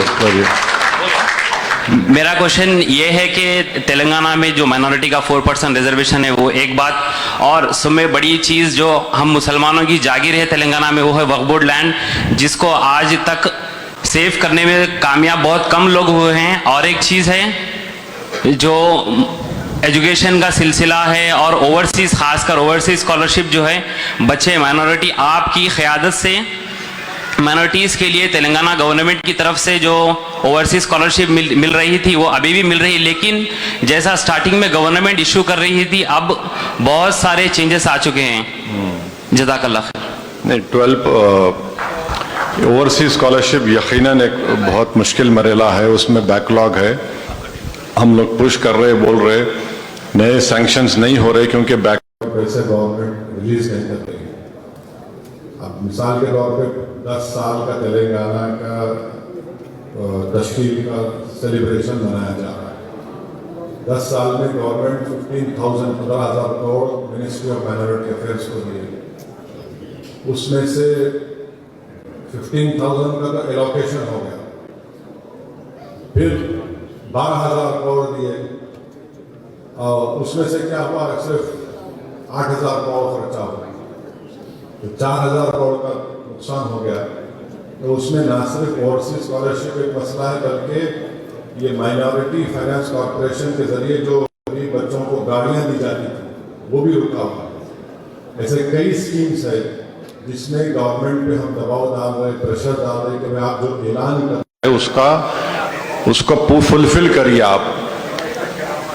दूसरा सवाल वक्फ बोर्ड की प्रॉपर्टीज के बारे में है, तो यकीनन ये वक्फ बोर्ड की प्रॉपर्टीज का इस्तेसाल हुआ है, हो रहा है, उसको रोकने की ज़रूरत है। और उसको रोकने का तरीक़ा ये है कि जो summary eviction powers Hindu endowment board को हासिल है वो पूरे मुल्क में मुसलमानों के वक्फ बोर्ड को मिलने चाहिए और स्टेट गवर्नमेंट्स को लॉ बनाना चाहिए। हम तो बोल रहे हैं और ज़रूरत पड़ी तो मैं खुद एक वकीलों की टीम्स को तैयार करके वो समरी एविक्शन पावर्स के लॉज बनाएंगे, गवर्नमेंट को एक बेर एक्ट बना के देंगे कि भाई आप इसको कानून की शक्ल दीजिए। जब तक वक्फ बोर्ड को हिंदू एंडोमेंट बोर्ड की तरह एक कमिश्नरेट नहीं बनेगा, एविक्शन पावर्स नहीं मिलेंगे, ये बहुत बड़ी कोताही है। अब कोशिशें चल रही हैं मगर और मेहनत करने की ज़रूरत है। मैं बराबर इस बात का इकरार करता हूँ। अस्सलाम वालेकुम सर, जो क्वेश्चन अभी जो था अपने एसएलएम का अंडरकवरमेंट पेपर का, वो अंडरकवरमेंट पेपर जो लोग यहाँ पर रह रहे हैं अपने शिकागो में 10 साल 15 साल से, तो स्टेट ऑफ इलिनॉय को यहाँ पर रिक्वायरमेंट जब लाइसेंस निकालते हैं उन लोग, तो उन लोग को रिक्वायरमेंट ये है कि कुछ वैलिड डॉक्यूमेंट्स चाहिए। तो जब उन लोग पासपोर्ट रिन्यूअल कराने कैसे जा रहे हैं कॉन्सुलेट के लिए, तो उन लोग मना कर रहे हैं कॉन्सुलेट में जो रिन्यूअल कराने के लिए पासपोर्ट। तो अगर ये चीज़ में अगर आप वहाँ पार्लियामेंट में कुछ आप नहीं, एसएलएम का नहीं है ये जो ओवर्स से जो यहाँ आकर 10-15 साल से जो रह गए उन लोग, जब पासपोर्ट उन लोग का एक्सपायर हो गया, जब वैलिड कराने के जा रहे हैं अपने रिन्यूअल कराने के लिए कॉन्सुलेट में, तो वहाँ पर मना कर रहे हैं उन लोग। आई मीन उन्हें अलाउ नहीं कर रहे हैं, उन लोग की पासपोर्ट रिन्यूअल नहीं कर रहे हैं क्योंकि वीज़ा वैलिड नहीं, उन लोग स्टेटस में नहीं है उन लोग। तो यहाँ पर स्टेट ऑफ इलोनॉय का ये रिक्वायरमेंट ये है कि अगर कुछ भी आपको अगर लाइसेंस चाहिए तो वैलिड डॉक्यूमेंट्स चाहिए। वैलिड डॉक्यूमेंट्स तो जो उन लोगों को बस पासपोर्ट ही है वो। अगर इसमें अगर आप कुछ पार्लियामेंट में इसके बारे में अगर कुछ। ठीक है, मैं इंशाल्लाह थोड़ा मालूमात हासिल करके इसको पार्लियामेंट में भी रेस करने की कोशिश करूंगा और एक मुताल्लिका मिनिस्टर से भी एक रिटर्न रिप्रेजेंटेशन भिजाता हूँ। मगर मैं थोड़ा और डिटेल मेरे को चाहिए दिए तो अब अच्छा रहेगा। जी वालेकुम सलाम। मेरा नाम डॉक्टर ताजुद्दीन अहमद है। जी जी। तो जो मौजूदा ज़माने में जो भारत जोड़ो यात्रा मिस्टर गांधी, राहुल गांधी जो कर रहे हैं और यहाँ पे रिसेंटली अमेरिका आके मुख्तलिफ शहरों में जाके भारत जोड़ो की तकरीर कर रहे हैं, जिसके अंदर तमाम माइनॉरिटीज़ की जो है हुकूक़ के सिलसिले में बात कर रहे हैं। यह फ्रॉड है या जस्ट ए टॉक? तो चले तो ज़रूर उन्होंने, उससे कोई इनकार नहीं कर सकता, बराबर चले उन्होंने। मगर ये जो लड़ाई है ये आइडियोलॉजी की बुनियाद पर लड़ने की ज़रूरत है। आप आइडियोलॉजी की बुनियाद पे लड़ेंगे तभी आप जीत पाएंगे। अब मिसाल के तौर पे शिवसेना पार्टी है, शिवसेना के साथ अलायंस कर लिए और वही शिवसेना का चीफ मिनिस्टर उद्धव ठाकरे है। असेंबली में खड़े होकर कांग्रेस के मिनिस्टर बाजू बैठे हैं और उद्धव ठाकरे बोलते हैं कि हमको फख्र है कि हमने बाबरी मस्जिद को शहीद किया शिवसेना ने। आप कहां भारत को जोड़ रहे हैं? आप तो अलायंस ऑफ कन्वीनियंस करना चाह रहे। शिवसेना कैसे सेक्युलर हो गई? तो ये वही बोल रहा हूं कि आइडियोलॉजी की बैटल आप लड़िए तो आपको कुछ हासिल होगा, वरना तो आप खत्म ही खत्म होते जाएंगे। देखिए, आइडियोलॉजी की लड़ाई लड़ेंगे फिर इलेक्शन, आजकल इलेक्शन लड़ना इंडिया में इतना आसान नहीं है, पार्लियामेंट का इलेक्शन। इसके लिए आपको बहुत मेहनत करना पड़ता, आपको एक टीम बनाना पड़ता, उस टीम में आपको एक डेटा क्रंचर की जरूरत पड़ती, आपको एक, जैसा अभी वोटर लिस्ट की बात की गई, वो आपको चेक करना पड़ता थ्रू आउट 4 years। फिर आपका ऑर्गेनाइजेशन होना आपके पास, फिर रिसोर्सेस होना आपके पास, फिर आपके पास कम्युनिकेटिव स्किल होना आपके पास। तो 6-7 चीज़ें मिलके आपको फायदा होता। तो अगर कोई ये समझेगा कि मैं यहाँ बैठ के तकरीर कर दूंगा और हैदराबाद का इलेक्शन जीत जाऊंगा, बोल तो बेवकूफ़ी है, वो हिमाकत है। तो इसलिए बहुत ज़रूरी है इन सब चीज़ों को उनको करना है। कर्नाटका का जो मैंडेट है वो मेरी नज़र में कोई पॉजिटिव मैंडेट नहीं है। वो एक लोगों में गुस्सा पैदा हो गया था बीजेपी के करप्शन के ताल्लुक से। मगर असल रियल टेस्ट होगा पार्लियामेंट का इलेक्शन, उसमें देखना पड़ेगा क्या होगा। तो आइडियोलॉजी के ऊपर जब तक लड़ेंगे तो फायदा होगा। आए अमेरिका को आए, मैं भी पढ़ा हूँ अखबारात में, टीवी पर देखा हूँ, बहुत सी बातें उन्होंने की हैं। मगर अब जमीन पर क्या होगा? अब जैसा कि उन्होंने खुद अपनी अमेठी की सीट हार गए। आपके अमेठी की सीट जो है उनके दादी वालिद खानदानी सीट थी, हार गए अमेठी, अब उस सीट को नहीं बचा पाए। मगर ये चीज़ों पर उन लोगों को गौर करने की ज़रूरत है। जी, अस्सलाम वालेकुम असद भाई। वालेकुम। मैं हैदराबाद से ताल्लुक़ रखता हूँ, टूरी चौकी। मेरा नाम मोहम्मद अताउर रहमान है। अब आने वाले इलेक्शन में कांग्रेस पार्टी और दूसरे पार्टी अलायंस बना रहे हैं, वो आपकी पार्टी को इनवाइट नहीं कर रहे हैं तो नो प्रॉब्लम। मगर मेरी आपसे रिक्वेस्ट है कि आप मुस्लिम लोकल पार्टीज़, अदर स्टेट के लोकल पार्टीज़ और मुस्लिम ऑर्गेनाइजेशंस को एक प्लेटफॉर्म पर लेकर आए आप दिल्ली में, नेशनल लेवल पे यूनाइटेड फॉर्म। तो उससे कुछ मुसलमानों माइनॉरिटीज़ को फ़ायदा हो सकता है इंशाल्लाह। तो आपके इसके ताल्लुक से क्या है? देखिए, अलायंस वो लोग नहीं करना चाह रहे, वो उनका ज़ाती फैसला है। मगर मैं उनसे यही बोल रहा हूँ कि इलेक्शन के बाद आप ये इलेक्शन के वक्त चीखा नहीं मारना, रोना नहीं। दूसरी बात यह है कि हम मजलिस केरला में नहीं जाती? हैदराबाद से नहीं हूँ, मैं गुजरात से हूँ। शुक्रिया, गुजरात में मजलिस आके इलेक्शन लड़ी। गुजरात में कहाँ से आप?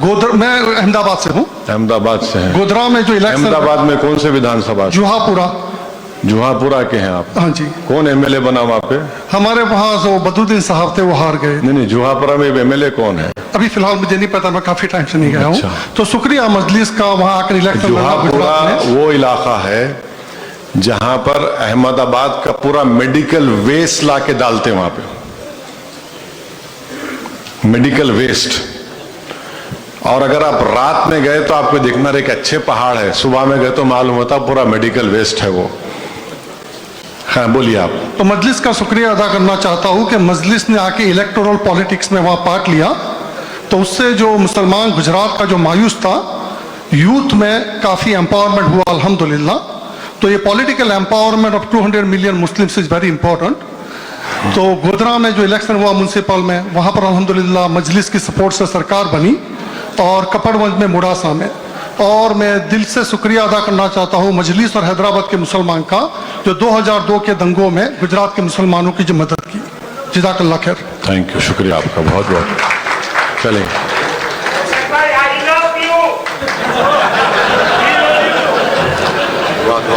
ये आपके पास एक महीना चल रहा है ना सेलिब्रेशन का, ये डर हो रहा है मेरे को। अल्हम्दुलिल्लाह रब्बिल आलमीन। अल्लाहुम्मा तंत्र मंत्र यंत्र के सम्राट बाबा आजम खान బెంగాలీ 100% లాభం గ్యారెంటీతో పాటు. కొన్ని కారణాల వల్ల మా వారి కంపెనీ బంద్ అయింది. పిల్లల స్కూలు, ఇంటి ఖర్చులు, ఏం చెయ్యాలో అర్థం కాలేదు. అప్పుడు మేమిద్దరం బాబా ఆజం ఖాన్ బెంగాలీని కలిసాం. తర్వాత కొన్ని రోజులకే మా వారి కంపెనీ తిరిగి ఓపెన్ అయింది. ఇక మా జీవితంలో అన్ని సంతోషాలే. నాకు చాలా కలలున్నాయి, కానీ జేబులో డబ్బులు లేవు. ఇంజనీరింగ్ చదివాను, కానీ జాబ్ లేదు. ఆ సమయంలో నాకేం చేయాలో అర్థం కాలేదు. అప్పుడు నా ఫ్రెండ్ ఒకడు బాబా ఆజం ఖాన్ బెంగాలీ గురించి నాకు చెప్పాడు. ఆయన్ని కలిసిన తర్వాత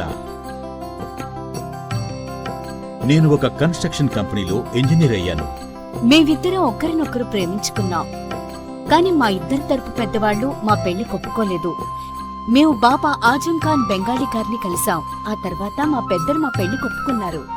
ఉద్యోగం, వ్యాపారం, ఇంటిపోరు, ఆర్థిక సమస్యలు, ప్రేమ వివాహం, చేతబడి చేయబడిన వారు, భార్యాభర్తల మధ్య గొడవలు, పెళ్లిలో ఆటంకాలు, సవతిపోరు, శత్రుబాధ, విదేశీయానం, సంతాన ప్రాప్తి, ముట్కార్ని వశీకరణం స్పెషలిస్ట్. నేను చేసిన పనిని ఎవరైనా సవాల్ చేస్తే వారికి నగదు బహుమతి. మా address Baba Azam Khan Bengali, Malakpet, Hyderabad. Phone number 9573048697। अब आपको गुर्दे में और पित्ते में पथरी यानी किडनी स्टोन या गैल ब्लैडर स्टोन होने पर नहीं है घबराने की ज़रूरत। शहर हैदराबाद में सालों से इस इलाज के लिए खानदानी सिलसिले से चला आ रहा है भरोसेमंद नाम RS यूनानी फार्मेसी, जहां पर खास तौर पर पित्ते में मौजूद पथरी और दोबारा पथरी ना होने का किया जाता है मुकम्मल इलाज। आपको इस दर्द से हमेशा के लिए मिल जाएगा छुटकारा। No side effects, no operation. तशखीस करते हुए दवाई की जाती है फराहम। तो देर ना करे, जल्द ही तशरीफ लाए। RS Unani pharmacy, Bahadurpura X road, opposite Canara bank, Hyderabad. मजीद तफसीलात के लिए रब्त करें।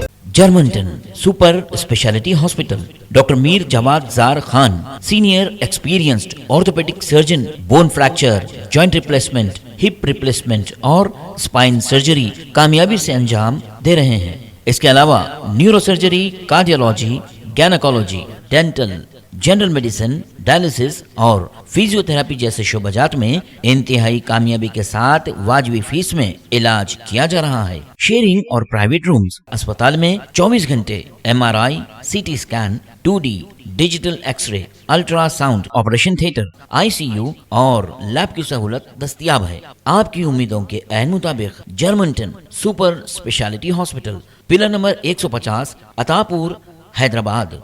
अगर आपने हमारे चैनल को अभी तक सब्सक्राइब नहीं किया है तो यहाँ पर रेड कलर का सब्सक्राइब बटन दिख रहा है, उसे क्लिक करें और हमारे चैनल को सब्सक्राइब कीजिए और साथ ही साथ बेल आइकन को भी क्लिक कीजिए, जिससे आपको ताज़ा अपडेट मिलती रहे।